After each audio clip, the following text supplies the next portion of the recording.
Hello and welcome to filler form. I am Aleem Akhtar, sociology teacher at filler form. तो अभी हम लोग unit 4 कर रहे हैं जिसमें हम लोग अर्बन ट्रांसफॉर्मेशन कर रहे हैं। 2 मिनट वेट करते हैं, सारे लोग ज्वाइन कर लें, उसके बाद स्टार्ट करते हैं।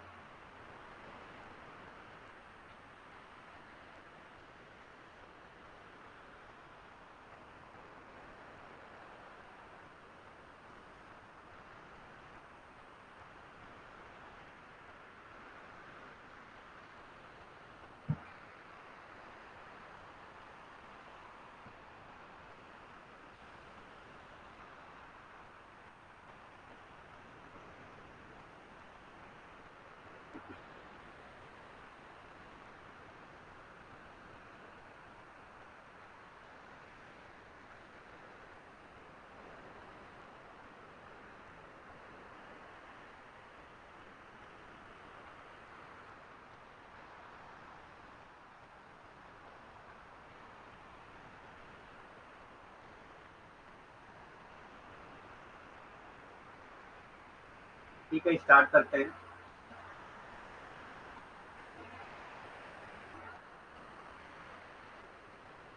तो जिन्होंने अभी तक फिलर फॉर्म ज्वाइन नहीं किया है वो ज्वाइन कर लें, और मेरा रेफरल कोड अलीम 10 यूज कर सकते हैं, जिनसे उनको 10% एक्स्ट्रा डिस्काउंट मिल जाएगा।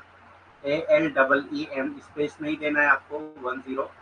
10% एक्स्ट्रा डिस्काउंट इससे मिल जाएगा आपको। तो जिन्होंने भी अभी तक ज्वाइन नहीं किया है वो ज्वाइन कर सकते हैं। सो आज हम लोग अर्बन ट्रांसफॉर्मेशन पार्ट 2 करने वाले हैं, जो कि लास्ट पार्ट होगा। और यूनिट 4 आज कंप्लीट करेंगे हम लोग। तो देखते हैं आगे। तो सबसे पहले आता है घेटो। घेटो से रिलेटेड कॉन्सेप्ट कई बार एग्जाम में पूछे गए हैं, और 2020 के बाद बहुत क्वेश्चन पूछे गए हैं घेटो से related. A ghetto is an area in which a group of people with the same religion or nationality, etc. The people in ghettos are mostly poor. तो गेटो क्या है? एक एरिया, एक ऐसा एरिया है जहाँ पे ग्रुप ऑफ पीपल होते हैं, उनका रिलीजन सेम होता है या नेशनलिटी सेम होती है। तो यहाँ पे देखिए, a group of people living in an area which have same religion और नेशनलिटी, या तो उनकी नेशनलिटी सेम होगी या उनका रिलीजन सेम होगा। ठीक। ज्यादातर घेटो शब्द जो है वो यहूदियों के लिए यूज किया जाता है, यानी कि हाँ, इसीलिए इसको घेटो कहा जाता है। ठीक, यहूदी बस्ती। देखिए यहाँ पे ट्रांसलेशन जो है वो यहूदी बस्ती का ही होता है, क्योंकि ये टर्म जो है ज्यादातर यहूदियों के लिए ही इस्तेमाल किया जाता है। The people in ghettos are mostly poor. Ghetto में जो पीपल होते हैं वो ज्यादातर क्या होते हैं? पुअर होते हैं। तो ये याद रखिएगा कि घेटो क्या है? एक ऐसा एरिया है जहाँ पे ग्रुप ऑफ पीपल्स रहते हैं जिनका सेम रिलीजन या सेम कंट्री से बिलोंग करते हैं, वो नेशनलिटी उनकी सेम होती है, और ये ज्यादातर पुअर होते हैं। ये ज्यादातर क्या होते हैं? पुअर होते हैं। एक यहूदी बस्ती एक ऐसा क्षेत्र है जिसमें एक ही धर्म या राष्ट्रीयता आदि के लोगों का एक समूह होता है। ठीक। तो एक ऐसा क्षेत्र है जिसमें एक ही धर्म या राष्ट्रीयता आदि लोगों का एक समूह होता है। ठीक। जो क्या है? हाँ, गेटो कहलाती है। और यहूदी बस्ती के लोग ज्यादातर गरीब होते हैं। यहूदी बस्ती के लोग ज्यादातर क्या होते हैं? गरीब होते हैं। ऐसी बस्तियां जहाँ पे लोग एक ही धर्म के, एक ही राष्ट्रीयता के लोग रहते हैं, उसको गेटो कहा जाता है। और गेटो जो है ऐसी जगह है जहाँ पे जो लोग रहते हैं वो ज्यादातर गरीब होते हैं। ठीक। The ghetto traces back to the medieval era, the Jewish immigrant colonies that have virtually disappeared from our modern cities to be replaced by other ghettos। ठीक। तो घेटो शब्द कहाँ से आया था? जब जेविस का इमिग्रेंट हुआ था तब ये घेटो शब्द आया था। इसीलिए ज्यादातर घेटो वर्ड जो है वो किससे जोड़ा जाता है? ज्यूज से जोड़ा जाता है। The ghetto traces back to the medieval era. Medieval era के टाइम पे ये हुआ था जब जेविस का इमिग्रेंट हुआ था। जेविस इमिग्रेंट कॉलोनीज बनी थी that have virtually disappeared from our modern cities, जो हमारी मॉडर्न सिटीज से डिसअपियर हो चुकी थी, to be replace by the other ghettos. तो उनको किससे रिप्लेस किया गया था? अदर गेटोज से रिप्लेस किया गया। लुइस रेथ ने बात किया है गेटो की। तो कई बार एग्जाम में पूछा जाता है कि किसने बात किया है, तो लुइस रेथ ने बात किया है गेटो। ये याद रखिएगा आपको कि किसने बात किया है गेटो की? लुइस रेथ ने बात किया है गेटो। तो गेटो क्या है? इसको मेडिवल इरा के टाइम से ट्रेस बैक किया जाता है। ज़्यादातर ये किससे रिलेटेड होता है? जैविश इमिग्रेंट से रिलेटेड होता है। ज़्यादातर जैविश इमिग्रेंट से रिलेटेड होता है। ठीक, जिस कॉलोनियों में ये ऐसी कॉलोनीज हैं जिन्होंने मॉडर्न कॉलोनीज को रिप्लेस किया। ठीक, और इसकी बात किया है लुईस रेड। घेटो मध्यकालीन युग में यहूदी आवासी उपनिवेशों का पता लगाता है। तो मध्यकालीन का शब्द है, ये कह सकते हैं मध्यकालीन समय का ये वर्ड है, जो हमारे आधुनिक शहरों से लगभग गायब हो गए थे। तो यहूदी बस्तियां जो है वो हमारे आधुनिक शहरों से गायब हो चुकी थी, जिन्हें अन्य यहूदी बस्ती द्वारा परिस्थापित किया जाना है। ठीक है, तो ये जो है दूसरी बस्तियों द्वारा ये परिस्थापित होती है, यानी कि उनको रिप्लेस किया जाता है।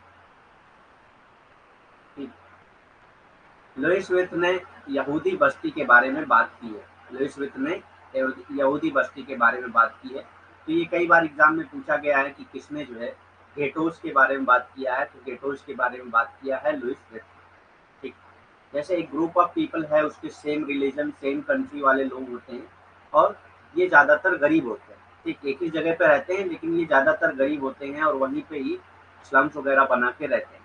ठीक, तो ऐसे लोगों को क्या कहा जाता है? ऐसी कॉलोनीज को क्या कहा जाता है? गेटो कहा जाता है। ठीक,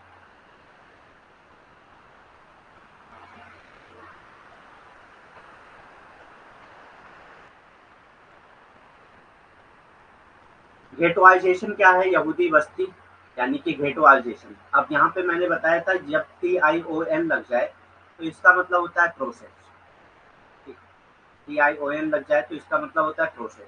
तो गेटोइजेशन मतलब गेटो बनने का एक प्रोसेस। ठीक, यहूदी बस्ती बनने का एक प्रोसेस, एक प्रक्रिया। ठीक, ghettoisation is a process of isolation और restriction of members living in minority people. ठीक, तो गेटोइजेशन क्या है?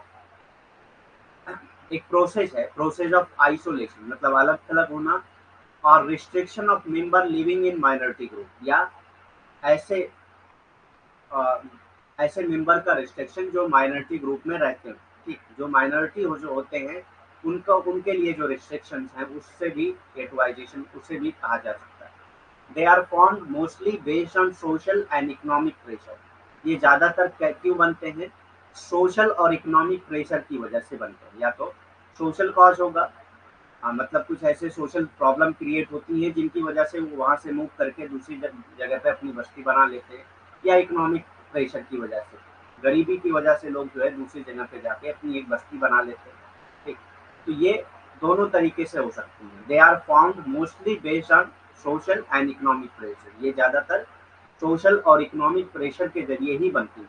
ठीक, गेटवाइजेशन अल्पसंख्यक समूह में रहने वाले सदस्यों को अलगाव, सदस्यों का अलगाव। ठीक, तो अल्पसंख्यक समूह में रहने वाले जो सदस्य हैं उनका अलगाव या प्रतिबिंब की एक प्रक्रिया है, या प्रतिबंध की एक प्रक्रिया, या प्रतिबंध की एक प्रक्रिया है। वे ज्यादातर सामाजिक और आर्थिक दबावों के आधार पर बनते हैं। ये ज्यादातर सामाजिक और आर्थिक दबावों के आधार पर ही बनते हैं। ठीक, तो या तो सामाजिक दबाव होता है उनके ऊपर तो वो जाके दूसरी जगह अपनी बस्ती बसा लेते हैं। ठीक, या तो आर्थिक दबाव होता है तब जाके वो अपनी बस्ती दूसरी जगह पे बसा लेते हैं। तो ये ज्यादातर अल्पसंख्यक समूह जो होते हैं उन्हीं के द्वारा बनाया जाता है, क्योंकि उन्हीं उन्हीं के ऊपर ज्यादा प्रेशर डाला जाता है। ठीक, तो उनके अलगाव या उनके पास उनके ऊपर जो प्रतिबंध लगाए जाते हैं उसकी वजह से ये होता है। ठीक,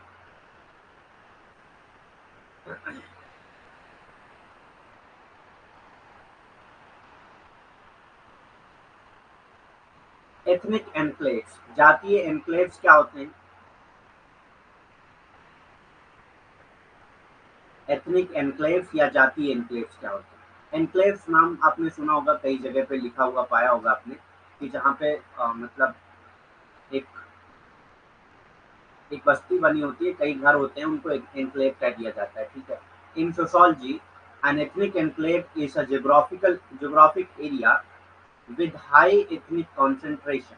ठीक, सोशोलॉजी में एथनिक एन्क्लेव किसको कहते हैं? एक ऐसा ज्योग्राफिक एरिया, एक ऐसा एरिया है जहाँ पे हाई एथनिक कंसंट्रेशन होता है। हाई एथनिक कंसंट्रेशन मतलब कि एक ही एथनिक ग्रुप के लोग होते हैं वहाँ पे। ठीक है, characteristics culturally cultural identity and economic activity.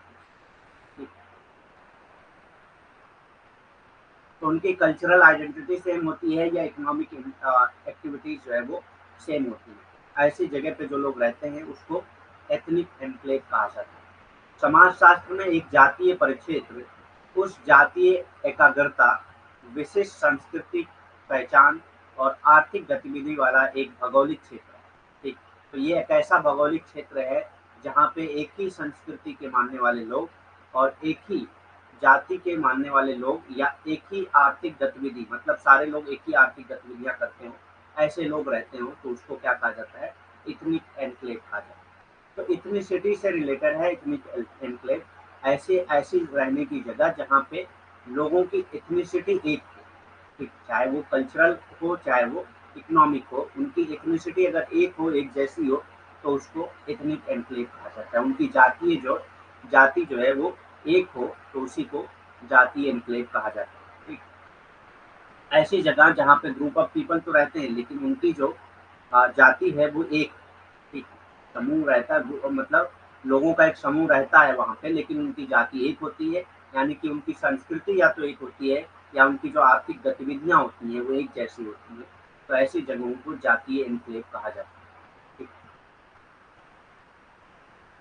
The term is usually used to refer to either a residential area or a workplace with a high concentration of ethnic form। तो ये टर्म किस लिए यूज किया जाता है? ये ज्यादातर use किया जाता है या तो कोई रेसिडेंशियल एरिया के लिए, ठीक, जहाँ पे लोग रहते हैं, ठीक, कोई रेसिडेंशियल एरिया जहाँ पे लोग रहते हैं, और अ वर्क प्लेस या कोई ऐसा वर्क प्लेस जहाँ पे एक ही मतलब इकोनॉमिक एक्टिविटीज से रिलेटेड लोग रहते हों, या एक ही उन लोगों का कल्चर भी एक ही हो। ठीक, तो या तो वो वर्क प्लेस हो सकता है, जरूरी नहीं कि वो हमेशा रेसिडेंशियल एरिया हो, वर्क प्लेस भी हो सकता है। एथनिक एनक्लेव जो है वो वर्क प्लेस भी हो सकता है। The term is usually used to refer to either a residential area और अ वर्क प्लेस। तो या तो ये एक रेसिडेंशियल एरिया से रिलेटेड होता है या वर्क प्लेस से रिलेटेड होता है। ठीक, या तो ये रेसिडेंशियल एरिया से रिलेटेड होता है या वर्क प्लेस से रिलेटेड होता है, with a high concentration of ethnic firm, जहाँ पे जो है इथनिक फर्म का कंसंट्रेशन ज्यादा होता है, मतलब एक ही इथनिक ग्रुप के लोग ज्यादा होते हैं। ठीक, इस शब्द का प्रयोग आमतौर पर एक आवासीय क्षेत्र या जातीय फर्मों की उच्च सांद्रता वाले कार्य क्षेत्र से संबंधित है। तो या तो ये आवासीय क्षेत्र हो सकता है या कार्य क्षेत्र हो सकता है जहाँ पे एक ही जाति के लोग रहते हैं। ठीक, जहाँ पे एक ही जाति को लोग रहते हो, ऐसी जगह, चाहे वो आवासीय हो सकती है चाहे वो कार्य क्षेत्र हो सकता है, दोनों जगह हो सकती है, तो उसको जातीय एनक्लेव कहा जाएगा या एथनिक एनक्लेव कहा जाएगा। ठीक,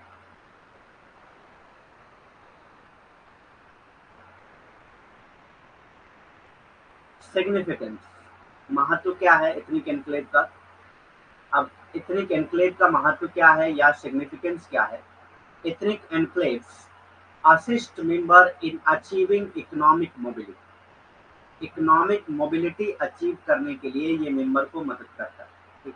क्योंकि अगर एक एरिया है, वहां पे सिर्फ एक ही कम्युनिटी के लोग रह रहे हैं, एक ही कल्चर के मानने वाले लोग रह रहे हैं, एक ही इकोनॉमिक एक्टिविटीज करने वाले लोग रह रहे हैं, तो वहां पे चांसेस ज्यादा होते हैं इकोनॉमिक मोबिलिटी के। ठीक, तो एथनिक एनक्लेव क्या करते हैं? असिस्ट करते हैं मेंबर को in achieving economic mobility, economic mobility को अचीव करने में ये मदद करते हैं। ठीक, तो ethnic enclaves assist member in achieving economic mobility। जातीय परिक्षेत्र सदस्यों को आर्थिक गतिशीलता प्राप्त करने में सहायता करते हैं। तो एनक्लेव की जगह पे परिक्षेत्र भी रख सकते हैं आप। तो जातीय परिक्षेत्र क्या है? ये सदस्यों को आर्थिक गतिशीलता प्राप्त करने में सहायता करते हैं, क्योंकि एथनिक यानी कि जातीय परिक्षेत्र में सारे लोग एक ही आर्थिक गतिविधि में इन्वॉल्व होते हैं, तो इसीलिए वहां पे आर्थिक गतिशीलता बहुत संभव होती है। तो ये एक तरह से जो जातीय परिक्षेत्र होता है वो सदस्यों को आर्थिक आर्थिक गतिशीलता प्राप्त करने में सहायता करता है। ठीक,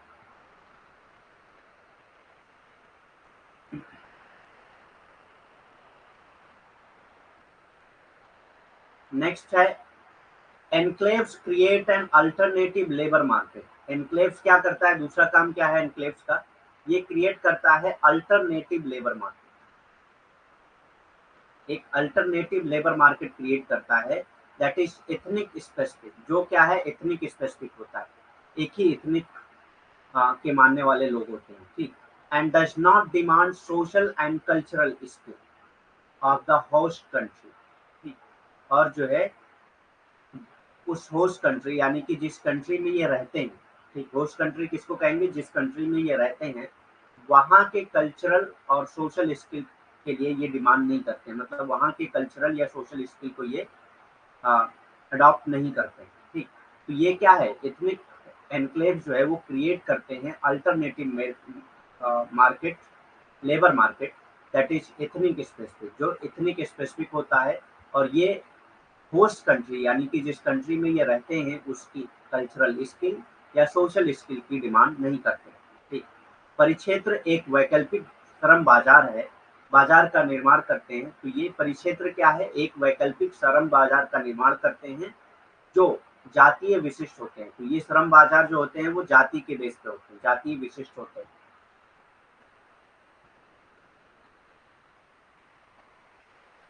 क्लास के अलावा मैंने बोला था अरिहंत की, आप जो है देखिए, अब 2 महीने चूंकि बचे हैं आपके पास, अरिहंत की एक बुक आती है previous year solve question paper की, तो उसमें आपके नीचे जो है वो उसमें एक्सप्लेनेशन दिया होता है,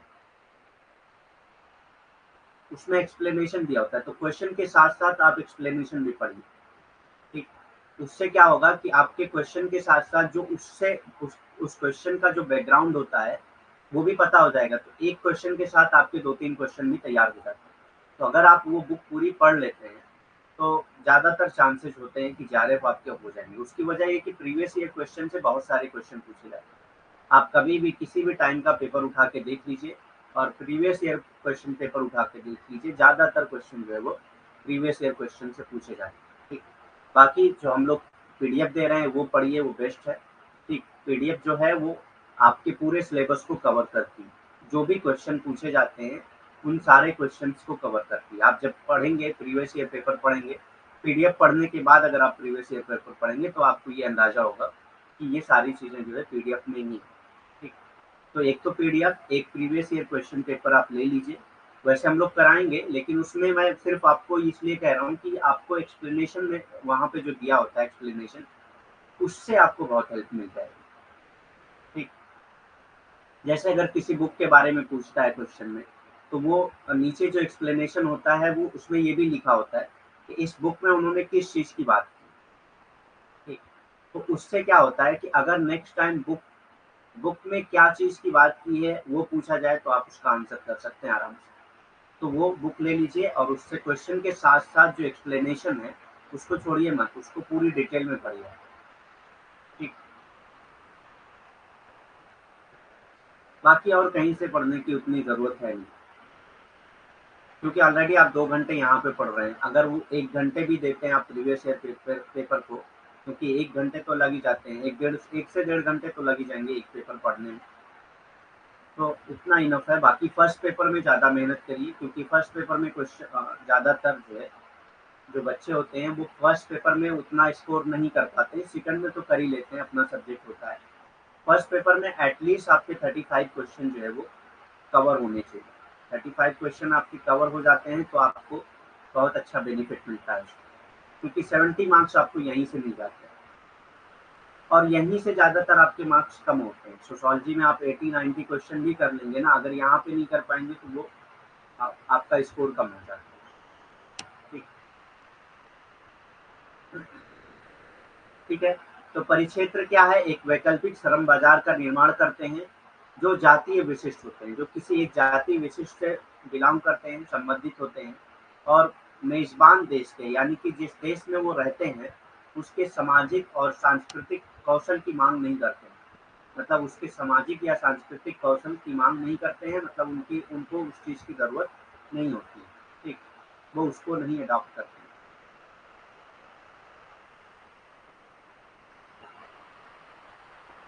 Academic inquiry of ethnic enclaves begins with नीट विल्सन, ठीक।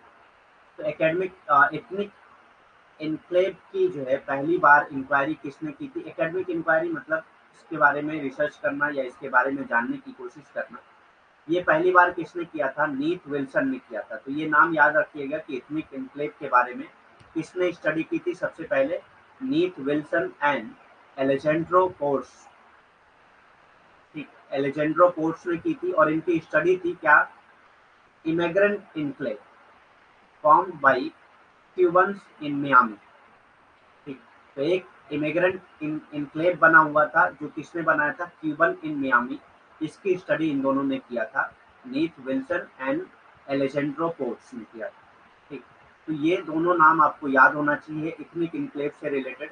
और पहला इथनिक इनक्लेव जिसकी स्टडी की गई थी वो कौन सी थी?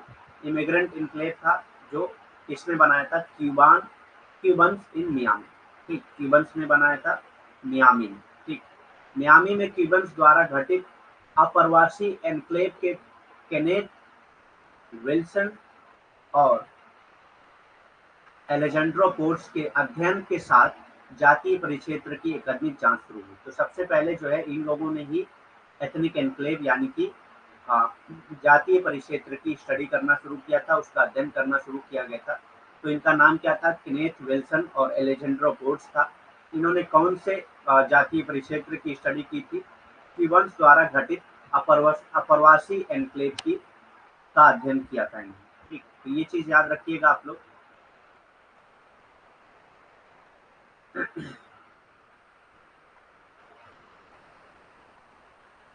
मिडिल क्लास, मध्य वर्ग का अर्बन एरियाज में मिडिल क्लास का इन्वॉल्वमेंट क्या था वो देखते हैं हम लोग, कैसे ये लोग डेवलप हुए। The middle class is a description given to individual and household who typically fall between the working class and the upper class within a socio-economic hierarchy. तो मिडिल क्लास क्या है? Is a description given to individual, एक ऐसा description है जो individual के बारे में दिया जाता है। वो typically fall between the working class, जो किस किस के बीच में पाया जाता है? वर्किंग क्लास और अपर क्लास के बीच में पाया जाता है। तो एक ऐसा इंडिविजुअल की पोजीशन बताई जाती है, एक ऐसे इंडिविजुअल की पोजीशन बताई जाती है जो ना ही वर्किंग क्लास से बिलोंग करता है और ना ही अपर क्लास से बिलोंग करता है, बल्कि इन दोनों के बीच में होता है। ठीक, तो इसको मिडिल क्लास कहा गया। With in a socio economic hierarchy, जो भी सोशियो इकोनॉमिक हायरार्की है, तो सोशियो इकोनॉमिक हायरार्की में एक अपर क्लास होती है और एक जो है वर्किंग क्लास होती है। वर्किंग क्लास होती है, तो इन दोनों के बीच में ही क्या होता है? मिडिल क्लास होती है। इन दोनों के बीच में ही मिडिल क्लास होती है। ठीक, मध्य वर्ग, मध्य वर्ग उन व्यक्तियों और परिवारों को दिया गया विवरण है जो आमतौर पर सामाजिक आर्थिक पदानुक्रम के भीतर श्रमिक वर्ग और उच्च वर्ग के बीच आते हैं। ठीक, जो आमतौर पर, तो मध्य वर्ग उन व्यक्तियों और परिवारों को दिया जाता है जो वितरण परिवारों को दिया गया वितरण है जो आमतौर पर सामाजिक आर्थिक पदानुक्रम के भीतर श्रमिक वर्ग और उच्च वर्ग के बीच में आते हैं। तो श्रमिक वर्ग जो सबसे निचला वर्ग होता है और उच्च वर्ग जो ऊंचा वर्ग होता है, उन दोनों के बीच में कौन आता है? मध्यम वर्ग आता है। ठीक, Karl Marx refers to the middle class as part of the bourgeoisie. तो कार्ल मार्क्स जो है मिडिल क्लास को पार्ट ऑफ बार्जुआजीज कहते हैं। ठीक, ये बार्जुआजीज के पार्ट हैं, या उनको जो है उन्होंने पेटी बार्जुआजीज कहा है। ठीक, या उनको उन्होंने पेटी बार्जुआजीज कहा है और स्मॉल बिजनेस ओनर कहा है, या स्मॉल बिजनेस ओनर कहा है। कार्ल मार्क्स ने मध्य वर्ग को पूंजीपति वर्ग अर्थात क्षुद्र पूंजीपति या छोटे व्यवसाय के मालिक के हिस्से के रूप में संदर्भित किया। तो ऐसे लोग भी हैं जो छोटे व्यवसाय करते हैं, छोटे छोटे बिजनेस करते हैं। वो अपर क्लास में तो आते नहीं है, लेकिन वो श्रमिक क्लास भी नहीं है, वर्किंग क्लास भी नहीं है। अपनी ही आ, अपने ही काम में, अपने ही बिजनेस में वो काम कर रहे हैं। ठीक, किसी कहीं पे जो है वो लेबर नहीं बन रहे हैं। ठीक, वर्कर नहीं है कहीं पे, अपने ही बिजनेस में काम कर रहे हैं, लेकिन उनका बिजनेस इतना छोटा है कि वो अपर क्लास में नहीं आ सकते। ठीक, लेकिन वो वर्किंग क्लास में भी नहीं आते क्योंकि वो कहीं पे जाके काम नहीं कर रहे, अपने ही बिजनेस में कर रहे हैं। ऐसे लोगों को मिडिल क्लास में रखा गया और कार्ल मार्क्स ने इनको जो है पेटी बार्जुआजीज या स्मॉल बिजनेस ओनर कहा।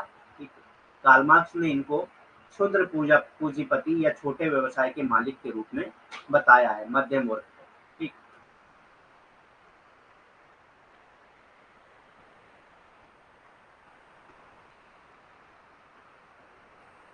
डिवीजन ऑफ मिडिल क्लास, मध्यम वर्ग का विभाजन कैसे होता है? तो मध्यम वर्ग का जो विभाजन है वो सबसे पहले आता है कॉमर्शियल मिडिल क्लास।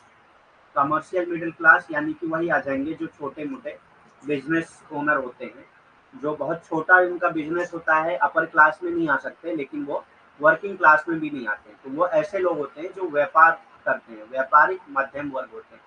ठीक।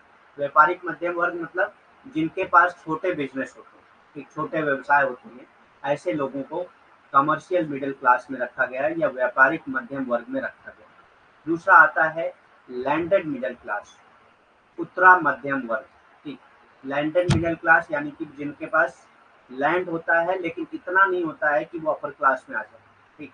लैंड होता है, बहुत कम होता है, स्मॉल अमाउंट लैंड होता है, लेकिन वो अपने ही लैंड पे काम कर रहे होते हैं, कहीं पे वो लेबर नहीं कर, कहीं पे वो लेबर नहीं बने हुए होते हैं, वर्कर नहीं बने हुए होते हैं, तो ऐसे लोगों को लैंडेड मिडिल क्लास कहा जाता है, उत्तरा मध्यम वर्ग कहा जाता है। ठीक।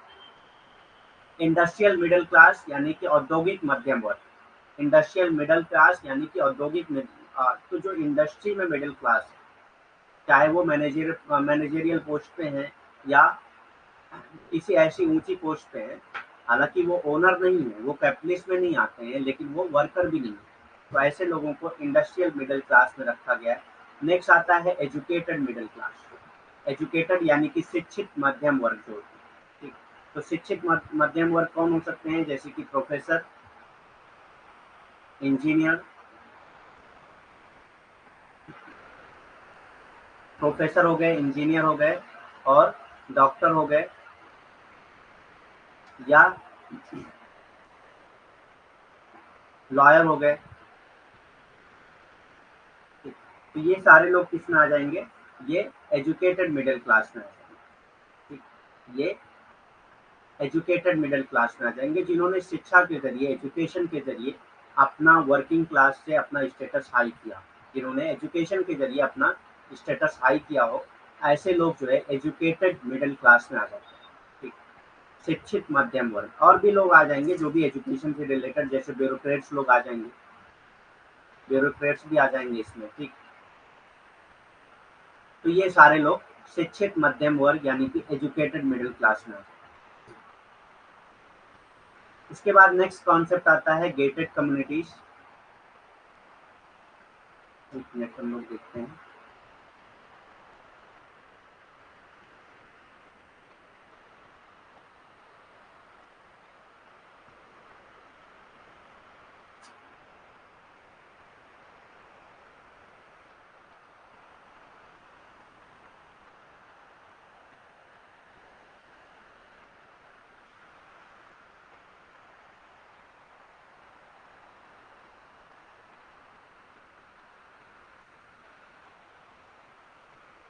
ये यहाँ पे देखिए, एक अर्बन मिडिल क्लास का कॉन्सेप्ट है, वो हम लोग देख लेते हैं, उसके बाद आगे देखेंगे, क्योंकि ये मिडिल क्लास से ही रिलेटेड है, इसलिए इसको पहले पढ़ लेते हैं हम लोग। Urban middle class, this group included the manager. तो इस ग्रुप में कौन से लोग आते हैं? Managers, salesman, engineers, doctors, accountants and other salaried professional, और ऐसे प्रोफेशनल जिनको सैलरी मिलती है, ठीक, जिनको मंथली सैलरी मिलती हो, वो सब लोग जो है अर्बन मिडिल क्लास में आ जाते हैं। Who still work for a living, जो अभी भी जो है लिविंग के लिए काम कर रहे हैं, but were significantly better educated, लेकिन ये जो है बेटर एजुकेटेड होते हैं, इनको इनको अच्छी शिक्षा मिली हुई होती है, and compensated than the working class poor, और जो है इनकी पोजीशन वर्किंग क्लास पुअर से अच्छी होती है। ठीक। और इनकी पोजीशन वर्किंग क्लास पुअर से अच्छी होती है। तो ऐसे लोग जो मैनेजर्स की पोस्ट पे हैं, सेल्समैन की पोस्ट पे हैं, इंजीनियर्स हैं, डॉक्टर्स हैं, अकाउंटेंट हैं, या ऐसे लोग जो जो सैलरीड प्रोफेशनल हैं, ठीक, जो अभी भी काम कर रहे हैं, लिविंग के लिए, लाइवलीहुड के लिए काम कर रहे हैं, लेकिन इनकी पोजीशन जो है वो अच्छी होती है वर्किंग क्लास से। क्यों? क्योंकि इनके पास जो है एजुकेशन होती है, ये एजुकेटेड होते हैं। तो एक तरह से इसको आप कह सकते हैं एजुकेटेड मिडिल क्लास। ठीक। तो ये एजुकेटेड मिडिल क्लास के लोग होते हैं। तो आप देखेंगे अर्बन एरियाज में ज़्यादातर लोग जो है यही होते हैं, या तो मैनेजर्स होंगे, सेल्समैन होंगे, इंजीनियर होंगे, डॉक्टर होंगे, जो अच्छी-अच्छी जगहों पे काम करते हैं, ठीक। तो ऐसे लोगों की पोजीशन जो है वो मिडिल क्लास में आती है, वर्किंग क्लास में नहीं आती है। हालाँकि ये वर्क ही कर रहे हैं, अपनी लाइवलीहुड के लिए वर्क ही कर रहे हैं। अगर कोई डॉक्टर है वो हॉस्पिटल में जाके काम ही तो करेगा, ठीक। लेकिन इनकी जो चूँकि इनका एजुकेशन अच्छा होता है और इनकी पोजीशन जो है वर्किंग क्लास से ऊँची होती है, ठीक। शहरी मध्यम वर्ग, तो शहरी मध्यम वर्ग में कौन आता है? इस समूह में प्रबंधक, सेल्समैन, इंजीनियर, डॉक्टर, अकाउंटेंट और अन्य वेतनभोगी पेशेवर शामिल हैं, ठीक। तो इसमें कौन-कौन से लोग आते हैं? सेल्समैन, इंजीनियर, डॉक्टर, अकाउंटेंट और जितने भी वेतनभोगी पेशेवर शामिल हैं। वेतनभोगी मतलब जिनको वेतन मिलती है, ठीक। जो अभी भी आजीविका के लिए काम करते हैं, जो अभी भी क्या करते हैं? आजीविका के लिए अपने आजीविका के लिए काम तो करते हैं, लेकिन श्रमिक वर्ग के गरीबों की तुलना में काफ़ी बेहतर शिक्षित और मुआवजे वाले होते हैं, ठीक। तो इनको जो पैसा मिलता है वो वर्किंग क्लास से अच्छा मिलता है, श्रमिक वर्ग से अच्छा मिलता है। श्रमिक वर्ग में जो गरीब हैं, उनसे अच्छा पैसा इनको मिलता है और उनके पास बेहतर शिक्षा होती है, इसीलिए जो है ये मिडल क्लास में आते हैं, ठीक। तो शहरी मिडल क्लास मध्यम वर्ग में आप देखेंगे ज़्यादातर सेल्समैन, इंजीनियर, डॉक्टर, अकाउंटेंट और जो भी वेतनभोगी होते हैं वही पाए जाते हैं, ठीक। अब इसकी इम्पोर्टेंस क्या है अर्बन मिडल क्लास की? Why is the urban middle class is important? The middle class lifestyle is typically correlated with certain living conditions. तो मिडिल क्लास की जो लाइफस्टाइल है वो लिविंग कंडीशन से कोरिलेटेड होती है, सर्टेन लिविंग कंडीशन। अब ये कैसी लिविंग कंडीशन होती है? सच एज डिसेंट हाउसिंग, इनका हाउसिंग जो है वो डिसेंट हाउसिंग होता है, एंड बीइंग सिक्योर, और बहुत सुरक्षित होते हैं। अफोर्डेबल होता है, इनकी हाउसिंग जो है वो अफोर्डेबल होती है, एक्सेसिबल होती है, and close to urban centres, और ज़्यादातर ये अर्बन सेंटर के क्लोज होती है, ठीक। तो इनका जो रेसिडेंशियल एरिया होता है डिसेंट हाउसिंग होता है, ठीक। और सिक्योर्ड होते हैं, अफोर्डेबल होते हैं, और मतलब इनकी हाउसिंग जो है वो लिविंग कंडीशन जो है वो अफोर्डेबल होती है, ठीक। लिविंग कंडीशन वो अफोर्डेबल होती है, एक्सेसिबल होती है, और ये क्लोज होती है अर्बन सेंटर्स से, ठीक। शहरी मध्यम वर्ग क्यों महत्वपूर्ण है? मध्यम वर्ग की जीवन शैली आमतौर पर कुछ निश्चित जीवन स्थितियों से संबंधित होती है। तो ये आमतौर पर कुछ निश्चित जीवन स्थितियों से संबंधित होती है, जैसे कि सभ्य आवास। तो इनका आवास जो होता है वो सभ्य होता है, और ये सुरक्षित होते हैं, ठीक। ऐसी जगहों पे रहते हैं जहाँ पे सुरक्षित होते हैं। आप देखेंगे कि वर्किंग क्लास जो है वो ऐसी जगहों पे रहते हैं जहाँ पे सुरक्षित नहीं होते हैं, ठीक। सुरक्षित जगहों पे वो नहीं रहते हैं, लेकिन जो मिडिल क्लास होते हैं वो सुरक्षित जगहों पे रहते हैं और किफ़ायती होते हैं। इनकी जो लिविंग कंडीशन होती है वो किफ़ायती और बहुत महँगी नहीं होती है, किफ़ायती ही होती है। सुलभ और शहरी केंद्र के करीब होते हैं, ठीक। सुलभ भी होता है और शहरी केंद्र के करीब भी होते हैं, ठीक। तो ज़्यादातर जो वर्किंग क्लास होती है वो शहरी केंद्र के करीब नहीं होते हैं, वो ज़्यादातर कहीं किनारे पे ही होते हैं। लेकिन जो मिडल क्लास यानी कि मध्यम वर्ग है वो शहरी केंद्र के करीब ही होता है, ठीक। The urban middle class now constitute an important new market and a major source of revenue for local and global companies. तो अर्बन मिडिल क्लास ने जो है एक नई मार्केट क्रिएट कर दिया, ठीक। क्योंकि इनकी लाइफ स्टाइल वर्किंग क्लास से थोड़ा अच्छी होती है, थोड़ा ये अपनी लाइफ स्टाइल को चेंज करना चाहते हैं, अपनी पोजीशन अच्छी करने के लिए अच्छी लाइफ स्टाइल जीना चाहते हैं। हालांकि ये कैपिटलिस्ट क्लास की तरह नहीं जी पाते हैं, लेकिन फिर भी अपनी एक अच्छी लग्जरियस लाइफ जीना चाहते हैं। तो इन्होंने एक नई मार्केट क्रिएट कर दिया, ठीक। नई मार्केट क्रिएट किया है, जिसकी वजह से ये एक रेवेन्यू का सोर्स बन गया है, एक रेवेन्यू का सोर्स बन गया है। किसके लिए? लोकल और ग्लोबल कंपनीज के लिए, ठीक। लोकल और ग्लोबल कंपनीज के लिए, क्योंकि इन्होंने जब अपनी लाइफ स्टाइल चेंज करना शुरू किया तो इनकी लाइफ स्टाइल से रिलेटेड जो भी थिंग्स की ज़रूरत थी उसकी डिमांड बढ़ गई। अब डिमांड बढ़ गई तो लोकल मार्केट में जो भी चीज़ें अवेलेबल होंगी उस उनके लिए ये एक रेवेन्यू बन जाएगा, एक रेवेन्यू का सोर्स बन जाएगा। या ग्लोबल कंपनीज जो है वो सारी चीज़ें बनाएंगी जो मिडिल क्लास लोग यूज करते हैं, ठीक। जो मिडिल क्लास लोग यूज करते हैं। शहरी मध्यम वर्ग अब एक महत्वपूर्ण नया बाजार और स्थानीय और वैश्विक कंपनियों के लिए राजस्व का एक प्रमुख स्रोत है, ठीक। तो शहरी मध्यम वर्ग ने एक नया बाजार शुरू कर दिया है, ठीक, एक नया बाजार सिस्टम, बाजार प्रणाली शुरू कर दी है। क्यों? क्योंकि ये चाहते थे कि एक अच्छी लग्जरियस लाइफ जीना, ठीक, और जिसकी वजह से मतलब वर्किंग क्लास की तरह नहीं जीना चाहेंगे ना ये, क्योंकि इनके पास थोड़ा सा पैसा ज़्यादा हो गया है, ठीक। तो इसीलिए क्या करेंगे, ये थोड़ा सा अपनी लाइफ स्टाइल में चेंज लाएंगे, और लाइफ स्टाइल में चेंज लाएंगे तो वो सारी चीज़ें मार्केट में मिलना ज़रूरी है, बाजार में मिलना ज़रूरी है। तो एक नई बाजार की स्थापना इन्होंने की, जिससे किसको फ़ायदा हो रहा है, स्थानीय या वैश्विक कंपनियां जो हैं उनको फ़ायदा हो रहा है, उनके लिए एक राजस्व का स्रोत बन गया है, ठीक, उनके लिए ये राजस्व का स्रोत बन गया है, ठीक। अब देखते हैं आगे।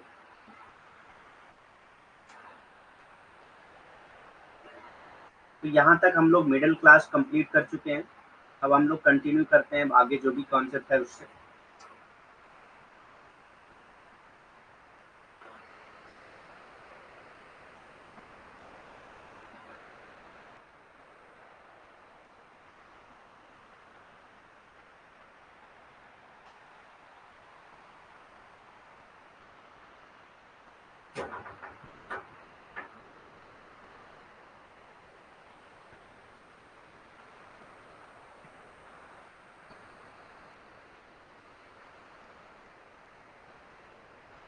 ठीक। तो यहाँ तक हम लोग पढ़ चुके थे डिवीजन ऑफ मिडिल क्लास। उसके बाद हम लोग देखते हैं गेटेड कम्युनिटीज, गेटेड समुदाय, ठीक। तो आपने देखा होगा शहरों वगैरह में बहुत सारी ऐसी कॉलोनीज होती हैं जहाँ पे गेट लगे हुए होते हैं। उन्हीं गेट लगे हुए कॉलोनीज को ही गेटेड कम्युनिटीज कहा जाता है, गेटेड समुदाय कहा जाता है। Gated communities are residential areas. तो गेटेड कम्युनिटीज क्या है, रेसिडेंशियल एरियाज हैं, मतलब रहने की जगह हैं, विद रिस्ट्रिक्टेड एक्सेस, जहाँ पे हर कोई नहीं जा सकता। एक रिस्ट्रिक्शन होता है, आप देखेंगे कि वहाँ के गेट पे जो है एक गेटकीपर बैठा होता है, ठीक, जो क्या करता है, सारे लोगों को एक्सेस नहीं देता है उस कॉलोनीज की, उस कम्युनिटी में जाने की, ठीक। तो आप वहाँ पे नहीं जा सकते, हर कोई वहाँ पे नहीं जा सकता। एक रिस्ट्रिक्टेड एक्सेस होता है वहाँ पे, in which normally public spaces are privatised, जहाँ पे जो है पब्लिक स्पेसेस जो है वो प्राइवेटाइज होते हैं, ठीक, वहाँ पे हर कोई नहीं जा सकता, ठीक। They are security development. ये क्या है, सिक्योरिटी डेवलपमेंट है, वहाँ पे सिक्योरिटी सिस्टम बहुत अच्छा होता है, विद डिजिग्नेटेड पैरामीटर, ठीक। डेजिग्नेटेड पैरामीटर मतलब कि हर कोई नहीं जा सकता, एक पैरामीटर वो फॉलो करना होगा, अगर आप उस पैरामीटर में आते हैं तभी आप वहाँ पे जा पाएंगे।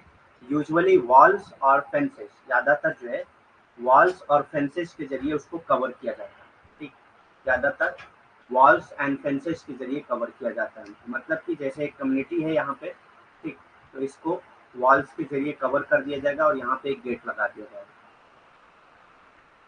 ठीक। अब यहाँ पे रिस्ट्रिक्शन हो जाता है, सारे लोग यहाँ पे नहीं जा सकते, ठीक। तो डेजिग्नेटेड पैरामीटर मतलब कि कोई ना कोई पैरामीटर होता है, एक एरिया तय कर दी जाती है, उस एरिया के अंदर ही जो रिस्ट्रिक्शन है एक्सेस का वो रहता है, ठीक। तो gated communities are residential areas with restricted access in which normally public spaces are privatized, जहाँ पे पब्लिक स्पेसेस को जो है प्राइवेटाइज किया जाता है।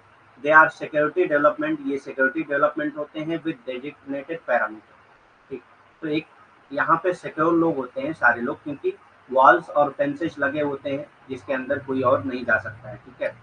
गेटेड समुदाय प्रतिबंधित पहुंच वाले आवासीय क्षेत्र होते हैं, मतलब यहाँ पे हर कोई नहीं जा सकता है, प्रतिबंधन होता है, ठीक। तो ये आवासीय क्षेत्र होते हैं जिसमें आमतौर पर सार्वजनिक स्थानों का निजीकरण किया जाता है, जहाँ पे सार्वजनिक स्थान तो होते हैं लेकिन वहाँ पे कोई और नहीं जा सकता, उसका निजीकरण किया जाता है। वे निर्दिष्ट परिधि वाले सुरक्षा विकास हैं, ठीक। निर्दिष्ट परिधि वाले सुरक्षा विकास हैं जिसमें आमतौर पर दीवारें या बाड़ लगे होते हैं, ठीक, और दीवारों और बाड़ के जरिए उनको अलग किया जाता है और उनके अंदर जो है प्रतिबंध लगा दिया जाता है कि सारे लोग वहाँ पे नहीं जा सकते, जो लोग वहाँ पे रहते हैं वही वहाँ पे सिर्फ जा सकते हैं, या मतलब उनके स्टेटस से मिलते जुलते जो लोग होंगे वही जा सकते हैं।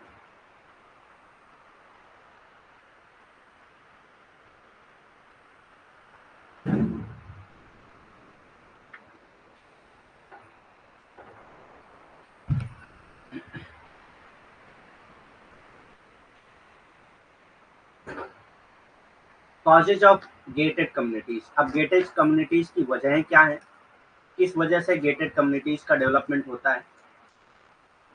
गेटेड समुदाय के कारण क्या होते हैं, स्ट्रक्चरल कॉजेज। सबसे पहले आता है स्ट्रक्चरल कॉजेज, संरचनात्मक कॉजेज। सबसे पहला कॉज है गेटेड कम्युनिटीज का स्ट्रक्चरल कॉजेज। दूसरा क्या है, फियर ऑफ क्राइम। अब वहाँ पे लोग जो रहते हैं वो डरते हैं अपराध से, क्योंकि आसपास जो अपराध हो रहे हैं उसकी वजह से डरते हैं। तो ऐसे लोग जो है एक क्या बना लेते हैं, कॉलोनीज बना लेते हैं जहाँ पे गेट लगे हुए होते हैं और वहाँ पे सिक्योरिटी प्रोवाइड की जाती है फेंसेज वॉल्स के जरिए।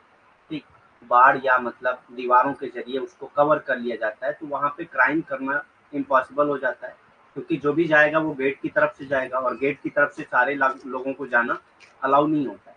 ठीक, तो क्राइम के डर से अगर किसी एरिया में बहुत ज़्यादा क्राइम होता है तो वहाँ पे कुछ जो अच्छी पोजीशन वाले लोग होते हैं वो एक तरह से गेटेड कम्युनिटीज़ का निर्माण करने लगते हैं। ठीक, तो फियर ऑफ क्राइम एक रीजन है गेटेड कम्युनिटीज़ का। अपराध के डर से भी गेटेड कम्युनिटीज़ का डेवलपमेंट होता है। Search for a better life style, एक बेटर लाइफ स्टाइल के लिए, क्योंकि वहाँ पे वो जो कम्युनिटीज़ होती हैं वो अच्छी लाइफ स्टाइल से रिलेटेड होती हैं और अच्छे स्टेटस वाले लोग ही वहाँ पे रहते हैं। कॉलोनीज वगैरह में ज़्यादातर अच्छे स्टेटस वाले लोग रहते हैं, तो बेहतर लाइफ स्टाइल के लिए भी लोग वहाँ पे जाके रहते हैं। ठीक, बेहतर जीवन शैली की तलाश करने के लिए भी लोग वहाँ पे जाकर रहते हैं। ठीक, ताकि उनकी जीवन शैली अच्छी हो, ठीक, बेहतर हो। Search for better life style, तो ये रिपीट हो गया है। ठीक, तो बेटर लाइफ स्टाइल के सर्च में भी ये लोग जाकर वहाँ पे रहते हैं गेटेड कम्युनिटीज। तो तीन वजह हैं, एक तो स्ट्रक्चरल कॉज है, दूसरा फियर ऑफ क्राइम, तीसरा है search for better life style. संरचनात्मक कारण, अपराध का डर, बेहतर जीवन शैली की तलाश। ठीक, नेक्स्ट आता है अर्बन मूवमेंट यानी कि शहरी आंदोलन। अर्बन मूवमेंट यानी शहरी आंदोलन। Urban movement are social movement through which citizens attempt to achieve some control over their urban environment। ठीक, तो अर्बन मूवमेंट क्या है, एक ऐसा सोशल मूवमेंट है जिसके जरिए जो वहाँ के सिटीजन हैं वो कोशिश करते हैं कि अर्बन इन्वायरमेंट में कुछ कंट्रोल पा सके, अर्बन इन्वायरमेंट के ऊपर कुछ कंट्रोल पा सके, इस वजह से अर्बन मूवमेंट होता है। तो अर्बन मूवमेंट एक ऐसा सोशल मूवमेंट है जिसमें लोग इसलिए मूवमेंट करते हैं कि इसलिए सोशल मूवमेंट करते हैं कि अर्बन जो इन्वायरमेंट है उसमें थोड़ा बहुत कंट्रोल उनके ऊपर आ जाए। ठीक, शहरी आंदोलन सामाजिक आंदोलन है जिसके माध्यम से, शहरी आंदोलन एक ऐसा सामाजिक आंदोलन है जिसके माध्यम से नागरिक अपने शहरी वातावरण पर कुछ नियंत्रण हासिल करने का प्रयास करते हैं। तो अपने शहरी वातावरण पर कुछ नियंत्रण हासिल करने का प्रयास करते हैं। तो ये एक ऐसा सामाजिक आंदोलन है जिसके माध्यम से वहाँ के रहने वाले जो लोग हैं यानी कि वहाँ के जो नागरिक हैं वो वहाँ के शहरी वातावरण पर कुछ नियंत्रण हासिल करने के लिए ये इस तरह के आंदोलन करते हैं जिसको शहरी आंदोलन कहा जाता है। The urban environment comprises the built environment. तो अर्बन इन्वायरमेंट में क्या क्या चीजें आती हैं, बिल्ट इन्वायरमेंट ऐसा इन्वायरमेंट जो बनाया हुआ होता है। ठीक, the social fabrics of the city, social fabric of the city and the local political process, और वहाँ का जो लोकल पॉलिटिकल प्रोसेस होता है। तो इन सब पे कंट्रोल करने के लिए, अर्बन इन्वायरमेंट पे कंट्रोल करने के लिए सोशल मूवमेंट होता है।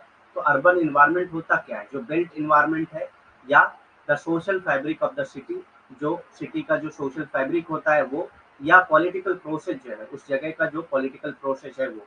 ठीक, शहरी वातावरण में निर्मित वातावरण। ठीक, तो शहरी वातावरण में कौन कौन सी चीज आ जाती है शहरी वातावरण में, तो निर्मित वातावरण, शहर का सामाजिक ताना बाना। ठीक, तो शहर का जो सामाजिक ताना बाना होता है और स्थानीय राजनीतिक प्रक्रिया शामिल होती है। ठीक, इन सारी चीजों पे कंट्रोल करने के लिए जो मोमेंट होते हैं उसी को शहरी आंदोलन कहा जाता है। इन सब पे कंट्रोल करने के लिए जो आंदोलन होते हैं उसी को शहरी आंदोलन कहा जाता है। या ऐसी चीज़ों पे, इन सब इन्वायरमेंट में कंट्रोल करने के लिए जो भी मोमेंट होते हैं उसी को अर्बन मोमेंट कहा जाता है। ठीक, अभी हम लोग नेक्स्ट चैप्टर जो है, हम लोग का नेक्स्ट यूनिट जो है उसमें मोमेंट्स के बारे में हम लोगों को पढ़ना है, तो और डिटेल में थोड़ा सा पढ़ेंगे उसमें। Cashel elegantly identifies three core themes of modern urban social movement।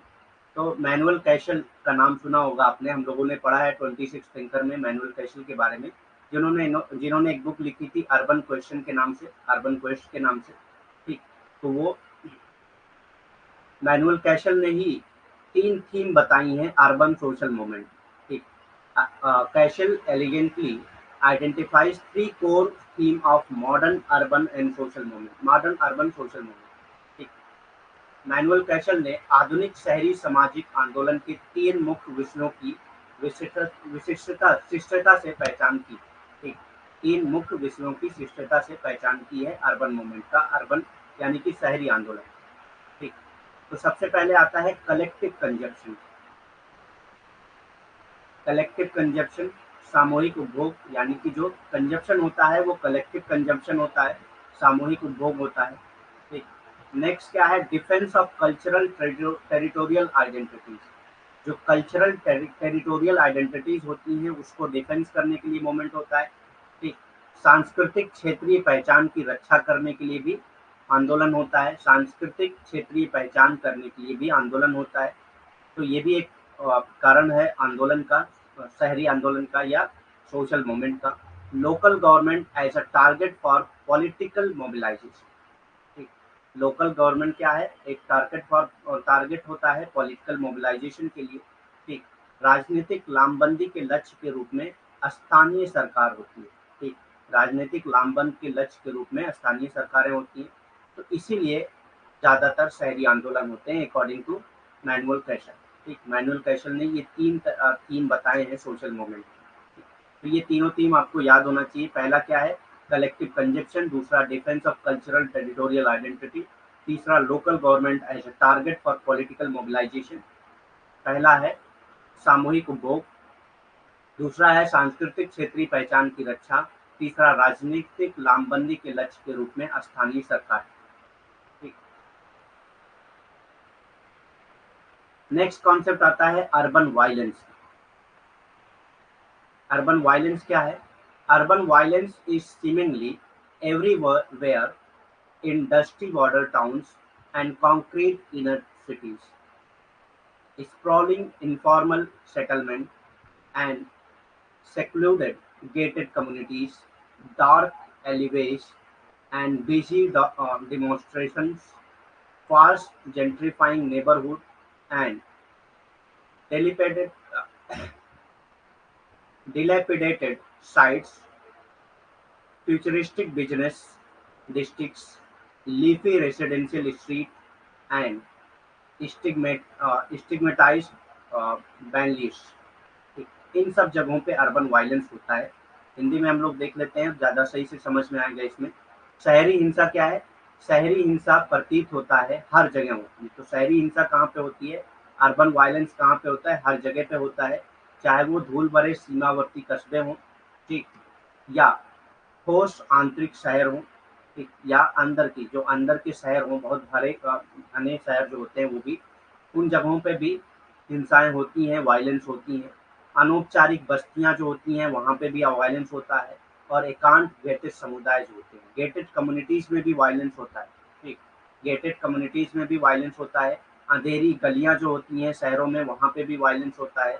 और वेस्ट जगहें होती हैं वहाँ पे भी वायलेंस होता है। प्रदर्शनों की जगहें जो होती है वहाँ पे भी वायलेंस होता है, वहाँ पे भी हिंसा होती है। तेजी से बढ़ते पड़ोस और जीर्ण शीर्ण स्थल जो होते हैं वहाँ पे भी वायलेंस होते हैं। भविष्य के व्यापारिक जिलों की, ऐसे व्यापारिक जिले जो भविष्य में बिजनेस मॉडल बनने वाले हैं वहाँ पे भी ज्यादातर हिंसा होती है। पत्तेदार आवासीय सड़कें जो होती हैं, जो हरी भरी सड़कें होती हैं, आपने देखा होगा अगल बगल पेड़ वगैरह लगे होते हैं, बहुत ज्यादा मतलब हरी भरी सड़कें होती हैं, वो अंदर जो है पूरा एक सुरंग की तरह होता है। ठीक, तो वो पत्तेदारी आवासीय सड़कें जो होती हैं वहाँ पे भी क्या होता है, वहाँ पे भी हिंसाएं होती हैं, वहाँ पे भी वायलेंस होता है। और कलंकी प्रतिबंधियों में, इन सब जगहों पे जो है वायलेंस होते हैं। तो शहरों में जो वायलेंस होते हैं वो हर जगह होते हैं, यहाँ पे पूरा बताया गया है कहाँ कहाँ पे होते हैं। ठीक, तो तकरीबन शहर के हर हिस्से कवर होते हैं इसमें। ठीक, तो ऐसे वायलेंस जो शहर में हो रहे हैं उसको अर्बन वायलेंस कहा जाता है। ठीक, नेक्स्ट कॉन्सेप्ट आता है अर्बन फ्रिंज का। Urban fringe. अब ये अर्बन फ्रिंज क्या है? It is an area that situated between urban and rural system. एक ऐसा एरिया है जो अर्बन और रूरल सिस्टम के बीच में होता है। जैसे कि ये अर्बन एरिया है, क्योंकि ये डिसाइडेड है अर्बन एरिया है। मैं हम लोगों ने कल कंडीशन पढ़ा था कि किसी एरिया को अर्बन एरिया डिसाइड करने के लिए क्या कंडीशन होना चाहिए, तो ये अर्बन एरिया है। ठीक, अब जरूरी थोड़ी है कि इसके बगल में जो एरिया है वो भी अर्बन हो सकता है कि वो सारी कंडीशन फुलफिल ना कर रहा हो, तो ये रूरल एरिया हो जाएगा। ठीक, रूरल एरिया। इसके बीच का जो ये हिस्सा है वो क्या कहलाएगा? अर्बन फ्रिंज कहलाएगा। It is an area that situated between urban and rural system. तो समझ में आ गया क्या होता है urban fringe? It is an area that situated between urban and rural system. Urban और रूरल सिस्टम के बीच में जो एरिया होता है उसी को अर्बन फ्रिंज कहा जाता है। The term urban fringe appeared for the first time. तो जो अर्बन फ्रिंज का टर्म है वो सबसे पहले किसने यूज किया था? Appeared for the first time in 1937। तो 1937 को पहली बार ये अपीयर हुआ था। कब? when T.L. Smith used it to signify the built-up area just outside the corporate limit of the city। तो कॉर्पोरेट और लिमिट ऑफ द सिटी के बाहर जो एरिया जो है बिल्टअप हुई है उनको सिग्निफाई करने के लिए टीएल स्मिथ ने अर्बन फ्रिंज का वर्ड यूज किया था। तो जनरली आपको ये समझना है कि अर्बन फ्रिंज का वर्ड सबसे पहले किसने यूज किया था? टीएल स्मिथ ने किया था। कब किया था? 1937 में किया था। इसलिए किया था जो बिल्टअप एरिया थी outside the corporate limit of the city. तो जो एक कोई भी सिटी होती है उसकी एक कॉर्पोरेट लिमिट होती है, एरिया डिसाइड होता है उसका। ठीक है, उस लिमिट के बाहर जो एक एरिया बिल्डअप हो रही थी उसको सिग्निफाई करने के लिए टीएल स्मिथ ने 1937 में अर्बन फ्रिंज वर्ड का इस्तेमाल किया। ठीक,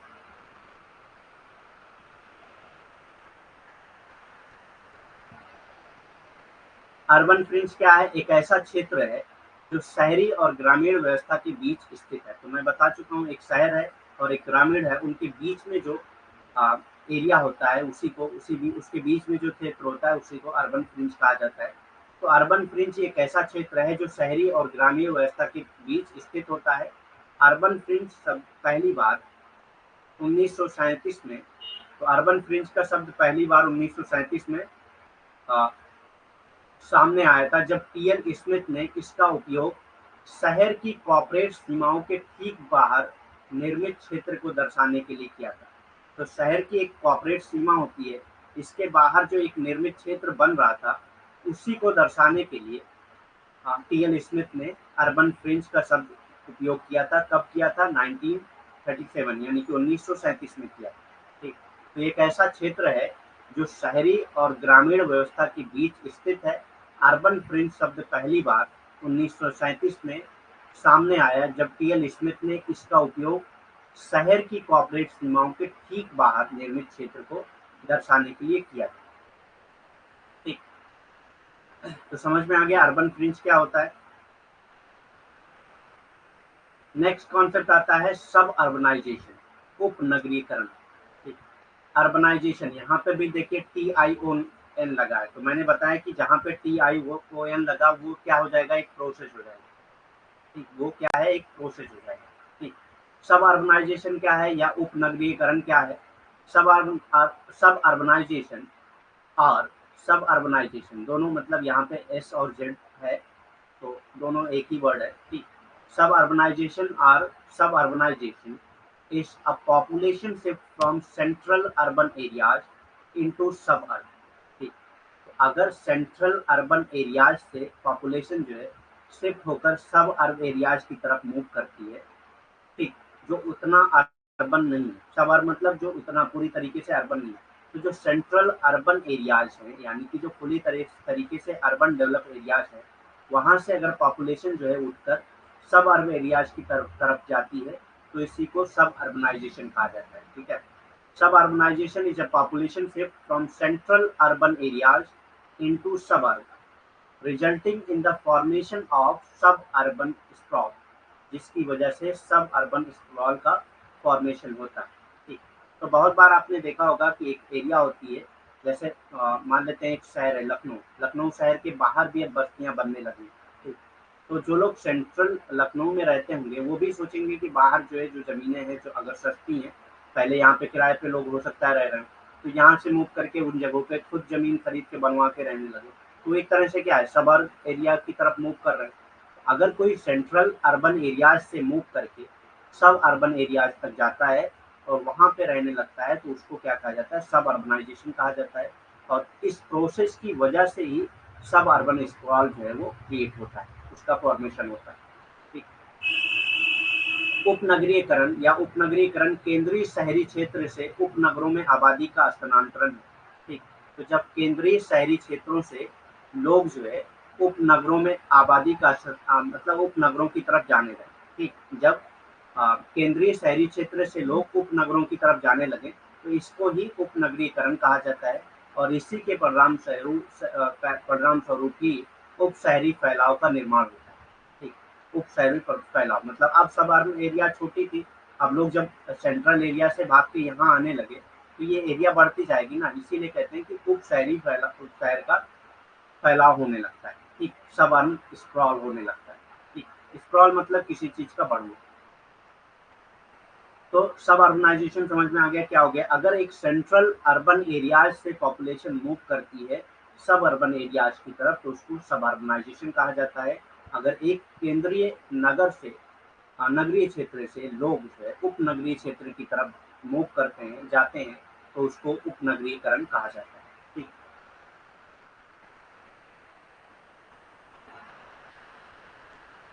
सबअर्ब किसको कहते हैं, उपनगर किसको कहते हैं, an area where people live that is outside the central part of the town और सिटी।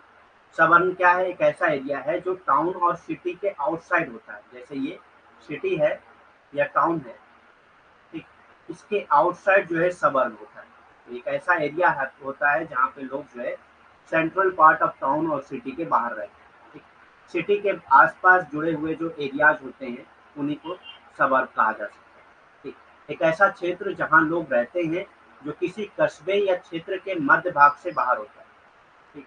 जो किसी कस्बे या क्षेत्र के मध्य भाग से बाहर होता है उसी को क्या कहा जाता है, उपनगर कहा जाता है। उपनगर क्या है, एक ऐसा क्षेत्र है जहाँ लोग रहते हैं जो किसी कस्बे या शहर के मध्य भाग से बाहर होता है, ठीक। और अगर लोग जो है शहरी क्षेत्र से यानी कि सेंट्रल शहर से सेंट्रल अर्बन एरियाज से सब अर्ब की तरफ जाते हैं तो उसको सब अर्बनाइजेशन कहा जाता है। अगर कोई जो है मध्य शहरी क्षेत्र से उपनगर की तरफ जाता है तो उसको उपनगरीकरण कहा जाता है। समझ में आ गया दोनों क्या होता है, उपनगर या उपनगरीकरण।